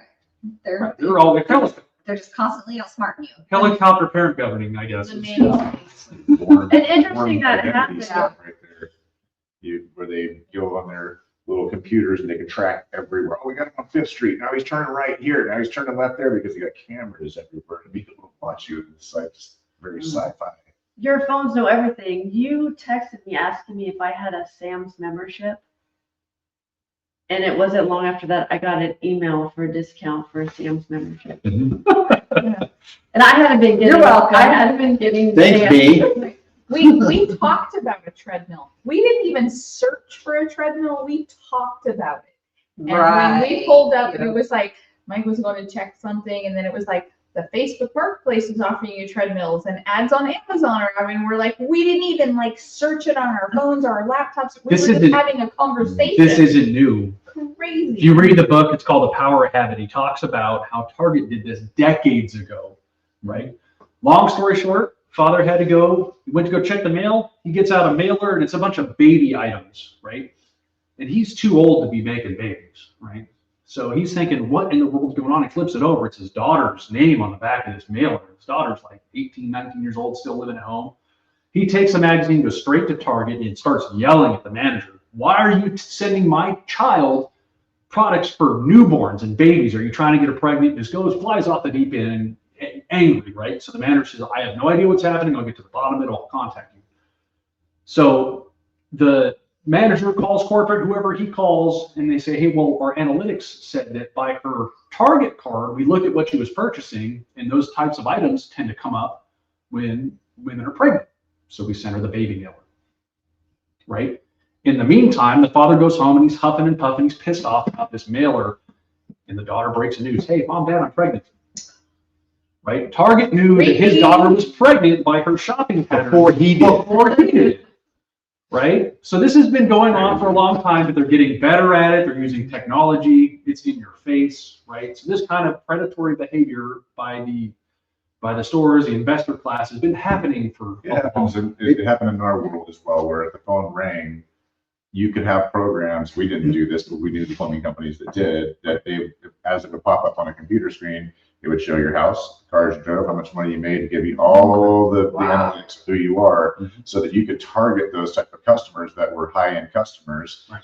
And There's they'll like a charge home them at money. this And so place. based on that income, they would then choose which sales guy would go out there to work their house, because they knew that the good ones could bring the good money, and that was the whole strategy. I mean, what a crappy deal if you were to go to a doctor and have the same thing go down, where the doctor saw you as a dollar sign as opposed to a patient that just needed care. But it happens all the time for us as well. Oh, we recently had somebody that we know very well that went to the doctors, and they said, well, this individual can't cover the bill, and told him to kick rocks. Life-threatening condition. Sorry, nothing we can do. Have fun. Well, and that also is one of the threats of digital ID, is now we're combining medical records, credit scores, we're combining everything into one, planetary, right? Into one local place. But that's the point. And if you That's can exactly afford the it, point. they'll save Because your now the life. hospital will know instantly whether or not you can afford to be fixed. Right? Yep.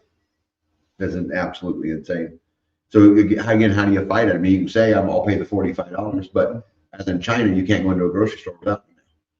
So it means we're growing your own food. And I know a lot of people in this audience know this. You know how hard it is to grow all your own food? Well, that'd be a good question for the audience. So this system's been around for a while and they named it, right? They named their social credit system, the machine that controls it. If anybody can bring up that name, that'd be interesting. But Vice did a documentary on it. It's actually kind of ironic and kind of scary at the same time. So China's already had the system in place for a long time. Yeah. They've been practicing social credit for quite a while. Yeah. And they gave it a super eerie, creepy name. But Yeah. I don't know. We'll see if anybody brings it Do you ever up. watch the videos of the people with poor social credit score sleeping on the streets Mhm. and all of that stuff? And now they can't eat. A lot of them were younger people too. Most like of them were young. children, Yeah. like just out of Yeah. high school. So Yeah. you know, Oh yeah, insurance company. That's a great point. Terry Davis talks about insurance companies do it too. Good hands. Mhm. Yeah, super interesting because now your insurance rates will be tied to your political standing. Right. Will be tied to your shopping behaviors. Right. Will be if you buy a lot of Snickers, your insurance rates will go up. No, they won't do that. Because they're You all don't think? No, because they already could if they wanted to. They gotta Because get- they could ask you for your health record and look at your BMI as soon as you went into the doctor's office. They're not doing that. They're just making other people subsidize your poor No, choices. there are some health insurances that do charge you based on what your habits are. I remember my mom talking about her health insurance where it had to do with her eating or whatever she was being seen for, that if she wasn't to stay on, you know, whatever it was to get her on the right track, that they could charge her more for her insurance because she was contributing to the condition. Was she smoking? Was it a No, smoker thing? no. And health insurance, that's a whole nother rabbit hole. So like car insurance, for example, that's where I look at it. If they want to if somebody wants to say, hey, I'll put a tracker on my car that says I drive the speed limit all the time to get a discount, I think that's fine. And that's my choice. Mhm. Right. I don't have any issue with that. Would you do it? Would I do it? I don't speed anymore. That's not what I Now here's the thing though. asked. If I had full transparency and all they were tracking was my speed on a daily basis, it would make nothing but sense for me to do that. However, if they're taking my data and selling it to a third party saying, hey, these are all the places this guy visits, hey, you guys should send them ads, then I am not out. Yeah, but how would you know? Or they're just collecting it, not necessarily selling it, but at least they're just I don't- collecting it to see where you're going for whatever Right. time. Loved one for drafted that days. system was named Brother. It wasn't close, but no, Wasn't it Brother? No. You remember what it was? I know it was. Okay, so Sister? you're waiting for Brother, Yeah. Yeah. What's up? Big Brother. No, not quite. it. It was worse. Worse than Brother. Worse Brother's than creepy. Oh no, way worse than brother. Was it something satanic? Dang near. Really? Yeah. Obama? Close. No. So do any of you guys think that we can successfully resist the digital ID stuff? Yes. Yeah. By not participating in it as much as possible. I mean, there's no as You much mean as for possible. your lifetime? Well, There's no as much as possible. Either you're participating in it as you're not. so Because let's if you have to reach to the outside world for anything, let's go back to my example, right? So let's say I need help on a plumbing project, right? I have two choices. I can call the plumber, or I can call somebody I know that might help me out, Mhm. right? So if I call the guy that's going to come help me out because he wants to exchange in my help for fixing his truck or whatever, right? We just not participated in the system. understood. So it's as much as you can push back without participating in the system, and I think it's possible with having the right network of people, the right community, right? But you're only going to be able to do it so much. You won't be able to do it entirely. But what happens when you need to go to Lowe's? Exactly. Flock cameras That's what I'm are. saying. Then at that point, you have to participate. Yeah. So you can now resist doesn't mean completely be non-participatory, right? Well, either you have the digital ID or you don't. Oh, you have to have it. There's no. That's what I'm saying. Is there any Yeah, way- no. Okay, definitely. Yeah. You can resist for as long as As you they can. allow you. There's a small margin of people that could probably do it some way, right? But that margin is going to be the exception to the. Yeah. Yeah, because you're not manufacturing oil filters. You don't have a salt line. You don't, I mean, Right. none of Some us things you will. can buy your way out of, well, you can, but there's other things you just. Right. Right. When you called, the phone knows. I don't know what that means. But Mo said, anyway. All right, we guys have changed topic? Let's talk about what's going on overseas. Europe and a lot of the Middle East and a lot of the countries over there on the kind of teetering on the brink of civil war. I don't know if you guys are following this, but there are riots in Portugal, Spain, Germany, Belgium, Bulgaria, France, England, Iran, just to name a few. What do you suppose is causing all of that? I have a theory. What or who? What? Oh, What could be a who? different theory. What could be a who? Just, well, why is it the way it is? People are fed up. Yeah, exactly. Fed up of Which part of it? The cause or the effect? what's causing the citizens to riot simultaneously in all over the globe Well, they're pissed. at Illegal immigration. No, not No, necessarily. but just the that. About taxation without representation. Mhm. handling their economic. Well, just their Economic. environment in general. Right. I saw that several of those news things where the people are down on boots on the ground and they can't even get through like to their homes or jobs or whatever because the whole place is covered with several times a day prayer things and they can't get through and the rubbish and neighborhoods that are being taken over and Christmas trees being lit on So do you think fire. that they're mad at the 5 times a day thing, or are they mad at that their rights have been suspended for the rights of somebody I else? think that they're Because I think it's deeper, right? I think it's probably a little bit of both, but when you have, when you get invaded by, your house Eagle Eye gets a whole Skynet? bunch of cockroaches in it, Skynet. you're not gonna be super stoked on it. You're gonna be like pissed at the cockroaches and now I have to spend all this time and money and effort to clean my house and try and figure out how to keep roaches out of my pantry. Well, on the flip side too, so Not the people are roaches, but you understand. what I'm saying. I spent a lot of time in the Middle East, okay? So if I went to the Middle East during Ramadan, right, and I was disrespectful to their culture and I said, hey, you're not allowed to play this music or play your call to prayer 5 times a day. And then I'm going to go out in the middle of Ramadan, in the middle of the afternoon, I'm going to wear a tank top, boxers, and I'm going to go eat a giant chicken dinner in the middle of the city square. They'd be pissed, right? Because that's totally disrespectful for their culture. So I think people have a right to be pissed off when people violate their culture, right? And the culture of that part of the world was not what's going on now. And I think that's why people are ticked off, is because they had the way that they're used to, that was their culture, and they're losing it. Right. Well, Right? In the same way that it goes both ways. when you've been in Japan and stuff, you go and you take your shoes off to Mhm. enter somebody's home Yep. because it's a sign of respect. Right. And so you want to be respectful to, this is your home, Right. your space, and this is how you live. I totally get that. Right. And that's how it should be. You shouldn't come in and be like, well, in my country, we wear our shoes in the house and I'm Right. attacking my mud all over the place.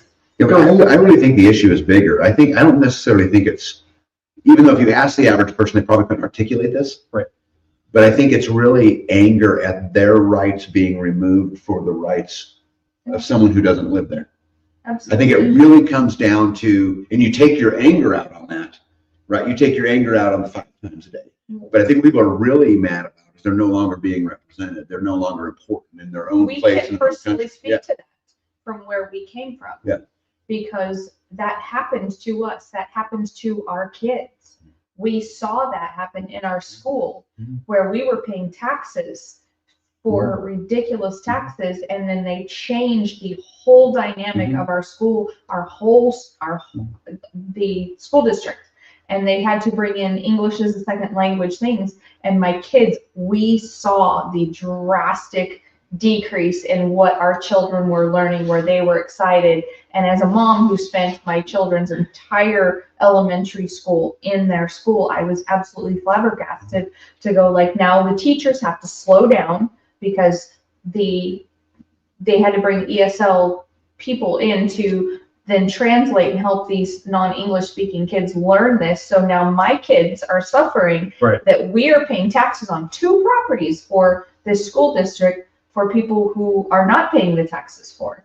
And so we personally were affected by that for several years. Not to mention that they then started to bring in agendas like Muslim prayer to be taught to them. They Yeah. went through a whole thing in our I don't understand why this is the only religion that he decided to bring into. What happened to the separation church and state? That well, that's what our counselors Exactly. called us, our kids' counselors, and I knew them very well. And he calls and he's like, "Hey, just want to let you know this is one of the things that's going down. Do you want me to pull my daughter's name out?" I said, "Yes. Can you please just put her in, the study hall area outside your office, because I'm not going to have my daughter participate in this for the next couple of weeks." It's church and state, as everybody wants to say, if I'm going to teach my kid religion, it's going to be what I'm going to teach them, not what somebody else thinks they need. And you should have the right to teach them as you see fit, I do. as anybody else should. Exactly. I think there's another part to this that we should be considering too, which is as the grip of opportunity tightens, we talk about how the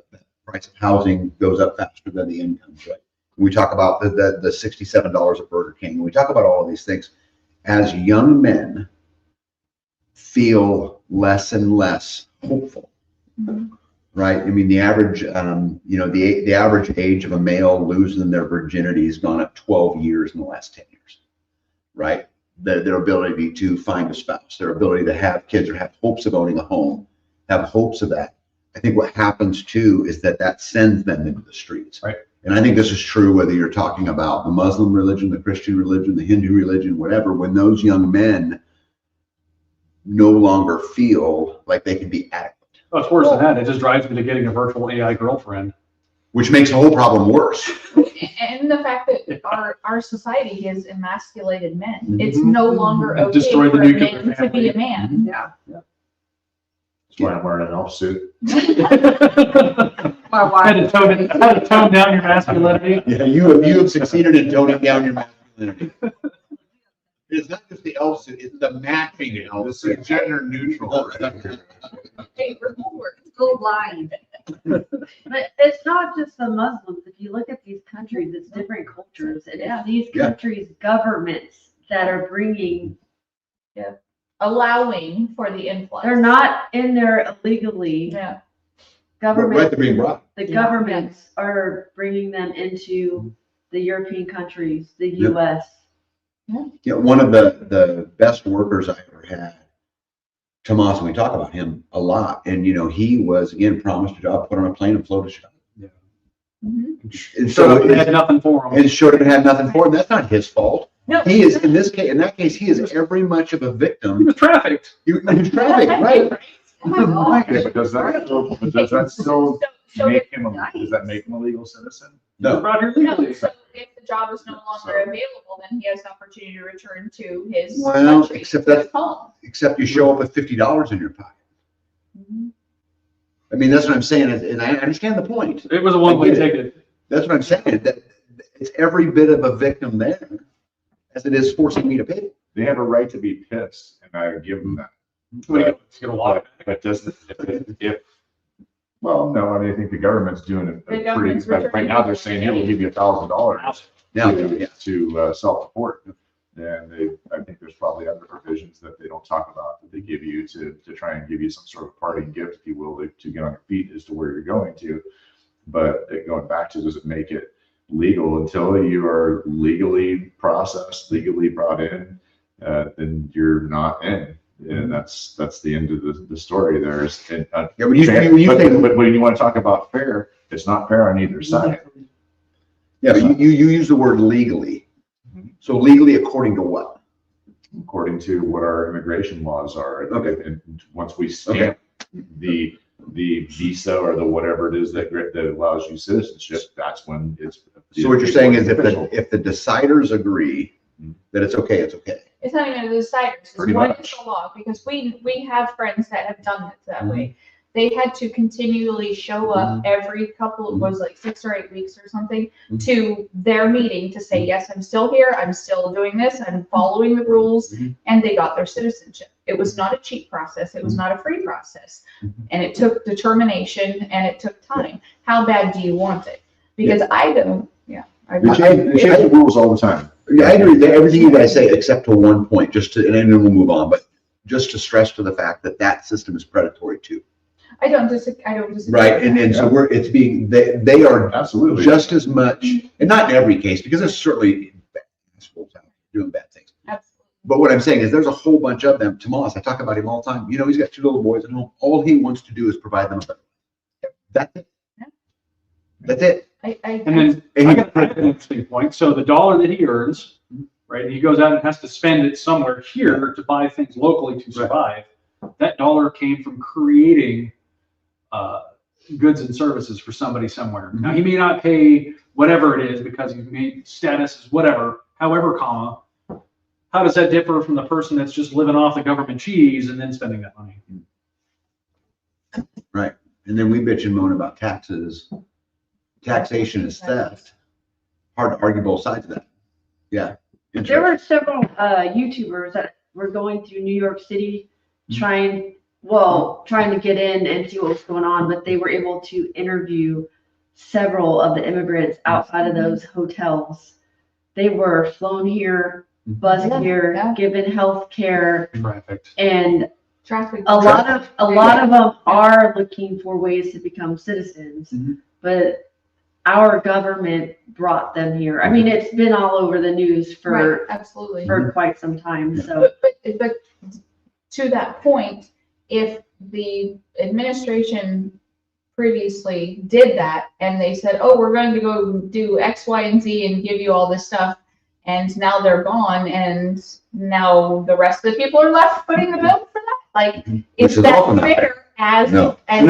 So how do you square that? We have to paint with a scalpel and not a sledgehammer. I think it's up to the individual person, right? So we can't just beat this problem with a sledgehammer. You got to take it with a scalpel and pull it apart and go, okay, this individual, their result of being here is a net positive. This is a great scenario. Let's push them along and get them set up. Let's get them. Now, this person is definitely a net negative. Let's go. Get out. You're done. They've got a rap sheet. You got to go. They were in trouble in their previous. We can't just paint with a So what sledgehammer. process do you go through to determine that?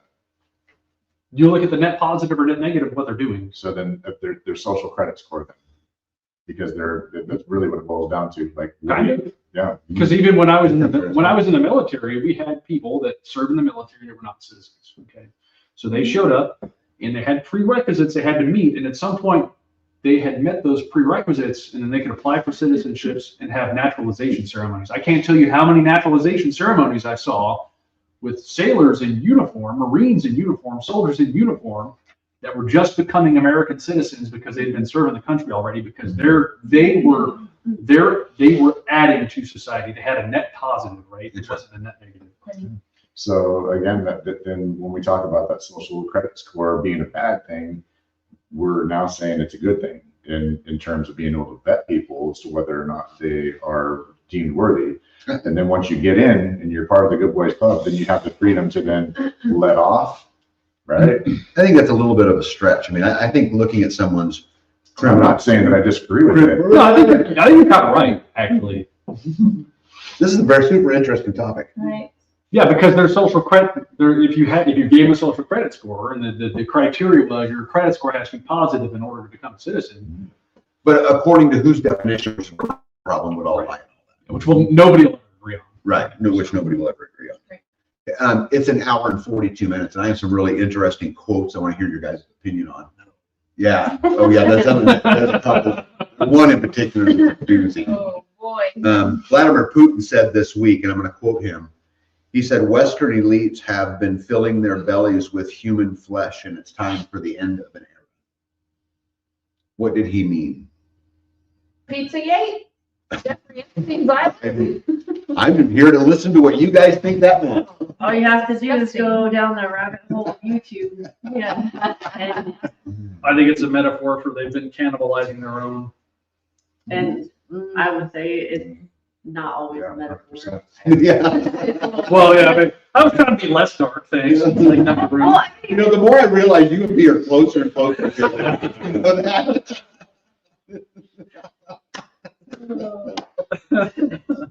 Anybody got a take on that? You don't see what I put up with. I'm with Jeanette. I think that it's maybe not such a metaphor, and the whole thing is, if truth is stranger than fiction, may very well apply here So you're based on rumors that we have been reading circling for the last several years. That's all I got to say about that. Saying all those zombie movies weren't, they weren't movies. You don't know what the truth is. They were documentaries. Yeah, I agree with Mike, but I think that there's like so much you could say about that. You could take it from the physical aspect of it and say, what are we doing with children? What are we doing with transgenderism and sex change and all those things, going from a physical standpoint to what are we doing with enslaving people for our own come up, our own gain. Here's the perfect metaphorical example, right? So what if high schools and middle schools and parents all preach to their kids their school-age kids going through school, right? Get good grades so you can go to college. What's the only debt you can't bankrupt yourself out of? College. One of the only is college debt, right? So we're just going to give you $100,000 golden handcuffs and send you out into the world, and you're already making money for the investor class because the investor class is allowed to cannibalize off their own for their own good. That's a great point. Right. So I think he is right in the sense that metaphorically, at a minimum, right, a lot of people are getting fat off cannibalizing. That's good stuff right there. It is good stuff. What do you, come on, B, come on, let's hear something outlandish. Come on. The best for last. Come on, down. Somebody else do. Alan Chase says, I think Putin is talking about how Western nations are using people and resources of Africa and other areas, about how they're preying on their own. And we do, and we been talking all tonight. We've talked about how the system's predatory. But that's been happening Forever. to third world and less, non-Western countries for centuries. I mean, look what we did during the 1600s when the British Empire went out and started, taking stuff and then turned Australia into a penal colony. Yeah, do you think that Putin is just calling the kettle black, and that he preys on his people just like Trump does, Biden does, whoever? I would say it's impossible that there isn't some form of cannibalization going on, metaphorically or otherwise, all over the place. That's because it's not a particular race, it's not a particular people, it's not a particular continent, or really it's people. In general. Conscription. And the exception to the rule is the ones that are an identity that don't. They are the exception to the rule, unfortunately. What did the African slave owners do with their slaves when they got rid of them? They sold them to us. They still, even then they were doing it as a society. It's people. And the Irish as well. Yeah. So Mike, starting with you, what was his motivation to say that? Why would he say that? No idea why. No clue. Fart in the wind. Everybody already knows they're drinking their Mountain Dew and eating chicken wings anyways. No. I got heartburn, give me the Ozempic, or whatever.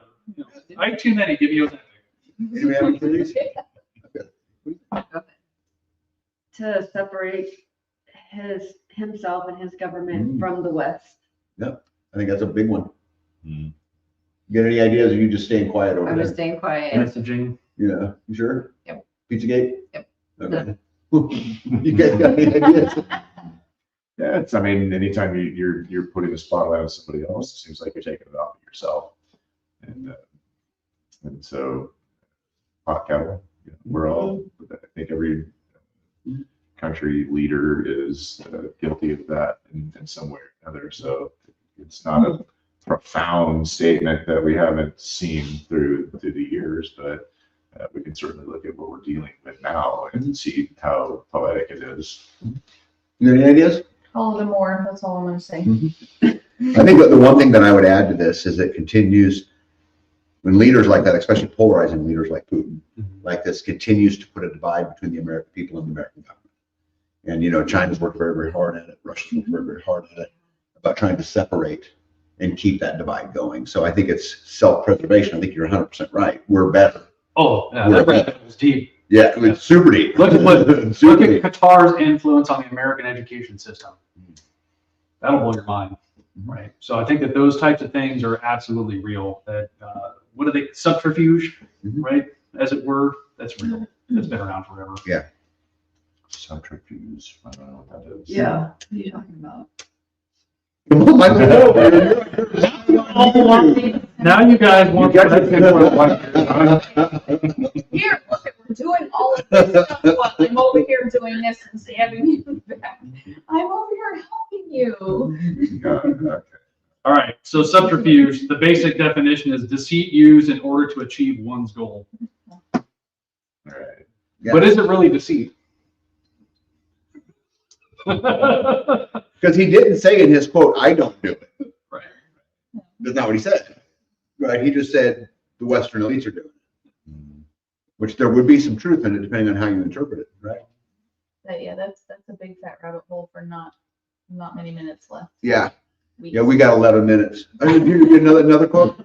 So Germany just issued a mandated survey to young people in Germany. And one of the questions in the survey was, are you ready to defend the motherland? Oh no. Again? Yes. So did you find anything fascinating about that statement? Because to me, there's some big stuff there. I feel like somebody threw a boomerang and it started to come back around. Because of Prior history, the word motherland? well, just in general. So one of the hot topic words was nationalism, right? So people are starting to become more tribal again, right? So Germany's becoming more tribal and issuing those types of things. It's a harbinger, I think, of future things to come, unfortunately. I think if Germany's youth is anything like the US youth, it's a different generation and they're not going to be interested in going to war. Yeah. Yeah, what do you guys think? I think that it's a way of looking at the youth and like kind of we touched on earlier to say like, oh, are you going to go along with this? And if we need to, because I don't know that we're going to have like kinetic war like we had in the past with all the technology. So it's not like you're going to be out there with, you know, your Mosin Nagant and a bayonet on the end or something like that. It's going to be very, very different. But who are they going to use for cannon fodder? And if, you know, Heinrich doesn't answer the proper question, then he's going to be part of that cannon fodder. Right. They're going to deduct his social credit score. Yeah. I think it's creative marketing and messaging, and I think the word motherland ties a sense of family, belonging, Patriotism. honor to the statement that gives you ownership now and gives you some sort of personal connection, and that's a great way to rally. So I give A for creative marketing. Yeah, and I kind of lean that way because even if you ask the question, was the answers you'd get be truthful? Not likely, right? You know, people are There's a lot of erroneous information. people are apt to say what they think the other one wants Do to you hear. think the children of today, though, and I don't know, like Jeanette said, I don't know about the kids over there, but our kids over here, you know, like they're going to be like, no, you know. Did anybody watch the videos that young men did when they came out and said that the draft was going to I didn't see any of them. mandatory? Oh yeah, Did go they cry? no, no, just go and watch and the different ways that they tell you like no and like heck no, we're not going. Yeah, but you have to think too, it's a cultural deal, right? Yeah. So if you went, let's take a couple of different extremes here. If you went through the American culture and said, we're going to do a draft, right? You're going to get those kinds of responses now because that's where this country's at. If you went to North Korea and said, hey, we're going to draft everybody up, we're leaving tomorrow, I guarantee you a high degree percentage of those young males are going to stand up and go, cool, I got nothing better to do. Let's just get this over with. But don't a lot of them too, isn't it mandatory service in a lot of other countries? Like Yes. they have so many, like you have Different to serve culture, at least right? 2 years in the service, like Or more. Israel does that. Right. Yeah, at least 2. So it all depends on the culture of the country.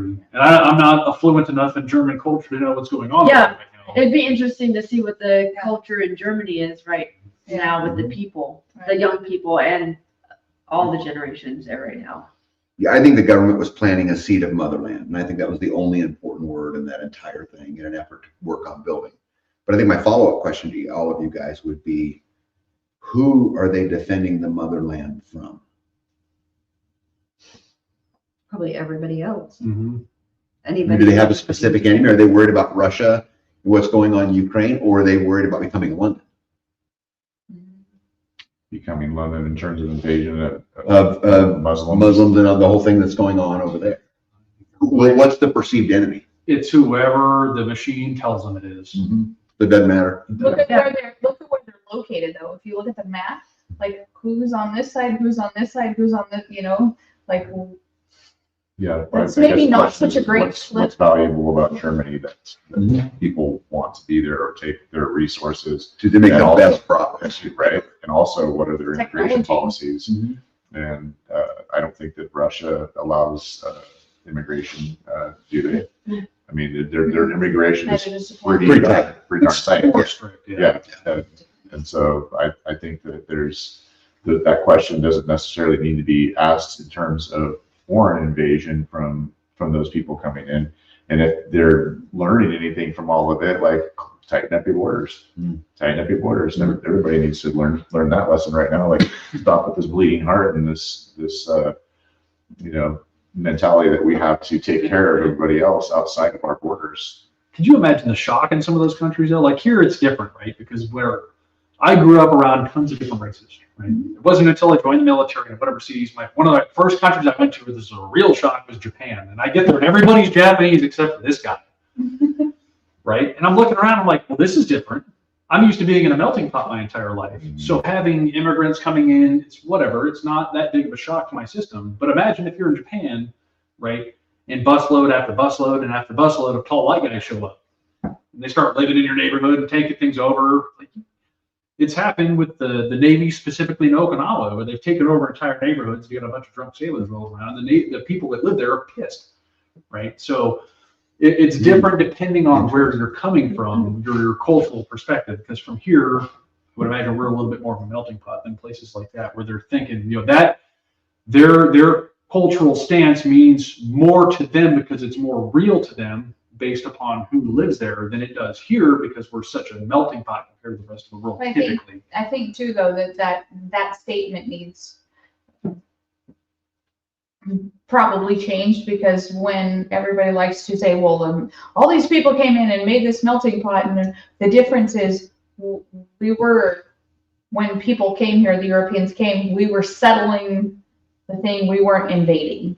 We weren't Yes. coming in and saying, people who already live here, feed us, house us, give us medical, do all this stuff for us, and It's just interesting. That's lay down. partially true, but almost all of our laws are written based out of English law. Right. Right. I mean, so and Roman, I mean, our whole Right, government the is, Europeans came over, they did bring their culture with them from a legal perspective, from a schooling Yeah. perspective. and our government Right. is set up. Our education system comes from Prussia. it's funny you say that. So Yeah, very interesting. real super funny because I have ancestry not too far removed, right?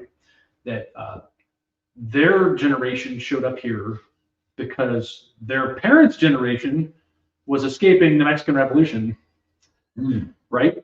But prior to the Mexican Revolution, prior to that generation being here, they had already lived here. They just got kicked out and came back. How does that? Yeah, no, Interesting. I'm not arguing a lot. I mean, I look at so many people, like I said, like Pablo, like he busted his tail Yeah. to get here. He was born in a very small village, Oaxaca, Mexico, and worked his butt off for Yeah. years. But his ancestors were here prior to that, and then some people showed up and kicked them out, and they have to play the system to get back in. Yeah. So it's all relative. And the only reason I brought it up was only because culturally, what we're used to nowadays in the U.S. is a melting pot, right? Right, wrong, or indifferent. It's just what you Well, get. some parts of the US A lot of Yeah. times. are used to a melting pot. There's certain parts of the US. Right. Yeah. Yeah, But then you go overseas to a place like Japan where the predominant people are just Japanese. because they have a very, very, very strict system. They're an island nation. Right. They have a very strict immigration policy. Now, the thing that irks me is I would never go to Japan, or like, let's say I've been to Singapore. I would never go to Singapore and throw my gum on the sidewalk. Right? Yeah. I don't feel like getting caned. It's disrespectful. I don't do it anyways, right? But then when people come over here and they're like, oh, that's fine, we could do that anyways because your culture doesn't matter, that pisses me off. Eat your Because cat. I will go to all these different foreign countries and I will respect their culture all day long because it's there. I'm the guest. Our river. We started to get a lot of Somalis and Marshallese that came in to work at the butterball plant near us. I go to the gym in the morning. I go in to get on a treadmill or whatever.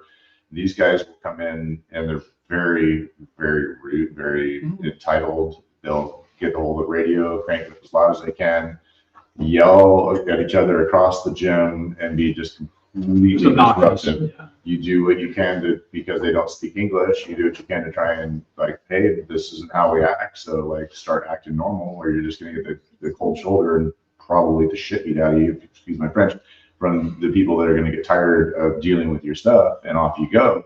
But then it just, again, you look at that and you're like, I would never think to act that way as a guest in somebody else's house or their country or their town and think that it was okay to get away with it. So these cultures that come over without any type of direction as to how to assimilate into this type of society are destined for doom on both ends. You got to find that middle ground, right? Because like with Singapore, I don't want to pay 70% of what they pay 70% of their wages in taxes, right?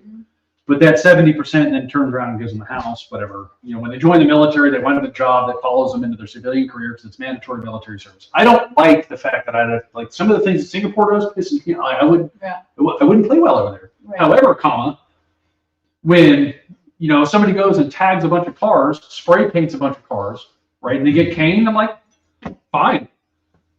You get what you deserve. That's fine. So there's where do we find the middle ground between all of that? Because the only reason that Singapore can do that is because their culture is part of their government, and their culture drives that, and their culture says, hey, this is acceptable. You're going to face corporal punishment if you're an idiot. So what type of a message do you think it sends to the immigrants that come here that see people get murdered on subways and nothing gets done about it? What do you think that messaging looks like to them? Well, it depends on what country they're from, because some of them will be like us, just like, oh.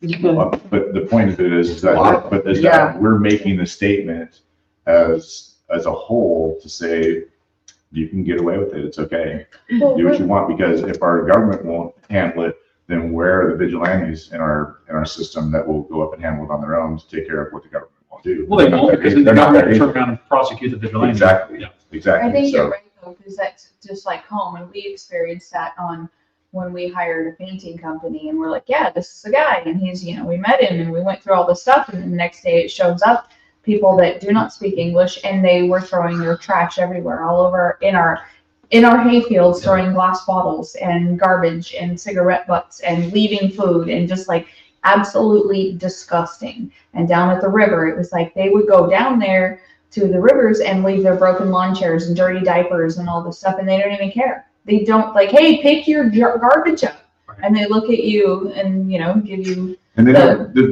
finger unicorn. they would literally sleep in our house, throw their beer bottles out into the field. It's an accountability to issue. Of course, but for them, they look at it and they say, okay, cool, we're going to get fired from this job here. But, and tomorrow we'll be picked up on another job because there's only a pool of us to go around out here. It's an individual issue, because I can tell you right now, I used to do barracks inspections, right? And service members, it looked like a dang episode of Hoarders when I walked into this barracks room that they got for free that you paid for, right? That was pristine when they got it. They were in there a week living. There's pizza boxes stacked up to the ceiling, right? Trash everywhere. It's an individual issue, right? It's the individual, because I guarantee you, for every one of the dirty people that are just making a mess, there's somebody else that's clean. It's an individual issue. Your experiences though, and I feel like I've been in the cesspool of it long enough between where we live in California and now where we're at out in Arkansas, which I thought we were going to just come to the middle of America and it would, be a whole bunch of redneck dudes, that were out there, hard guys, farm boys and so forth. Throwing their trash in the trash can and melting completely the opposite. So if I had to say the percentages of the good guys versus the bad guys that I encountered, was probably a 80-20 split of bad guys and 20% of the good ones that you could weed out. And when you got a hold of the good ones, cool, you're stoked. But the 80% was a real number for us. So it's an individual thing, but there's a lot of individuals. Yep. It's time for us to get out of here, but before we go, I'd like to just ask one more question for everybody, which is, how do we position ourselves best to brace for it? Using your word, Mike. I think the only way that you can brace for impact is to look forward and try to be ahead. And whatever is coming your way, learn how to sidestep it. You got to be able to sidestep whatever challenges are coming your way, because they're coming one way or another. That train has left the station. Figure out how to get off the track so you don't get run over. Right? How do you sidestep the things that are going to challenge everybody else? Yeah. Jeanette, you have a comment? If you don't, ahead. I'd love it if you did. I don't know. I just think brace for impact. If the train is going to come, it's going to impact me.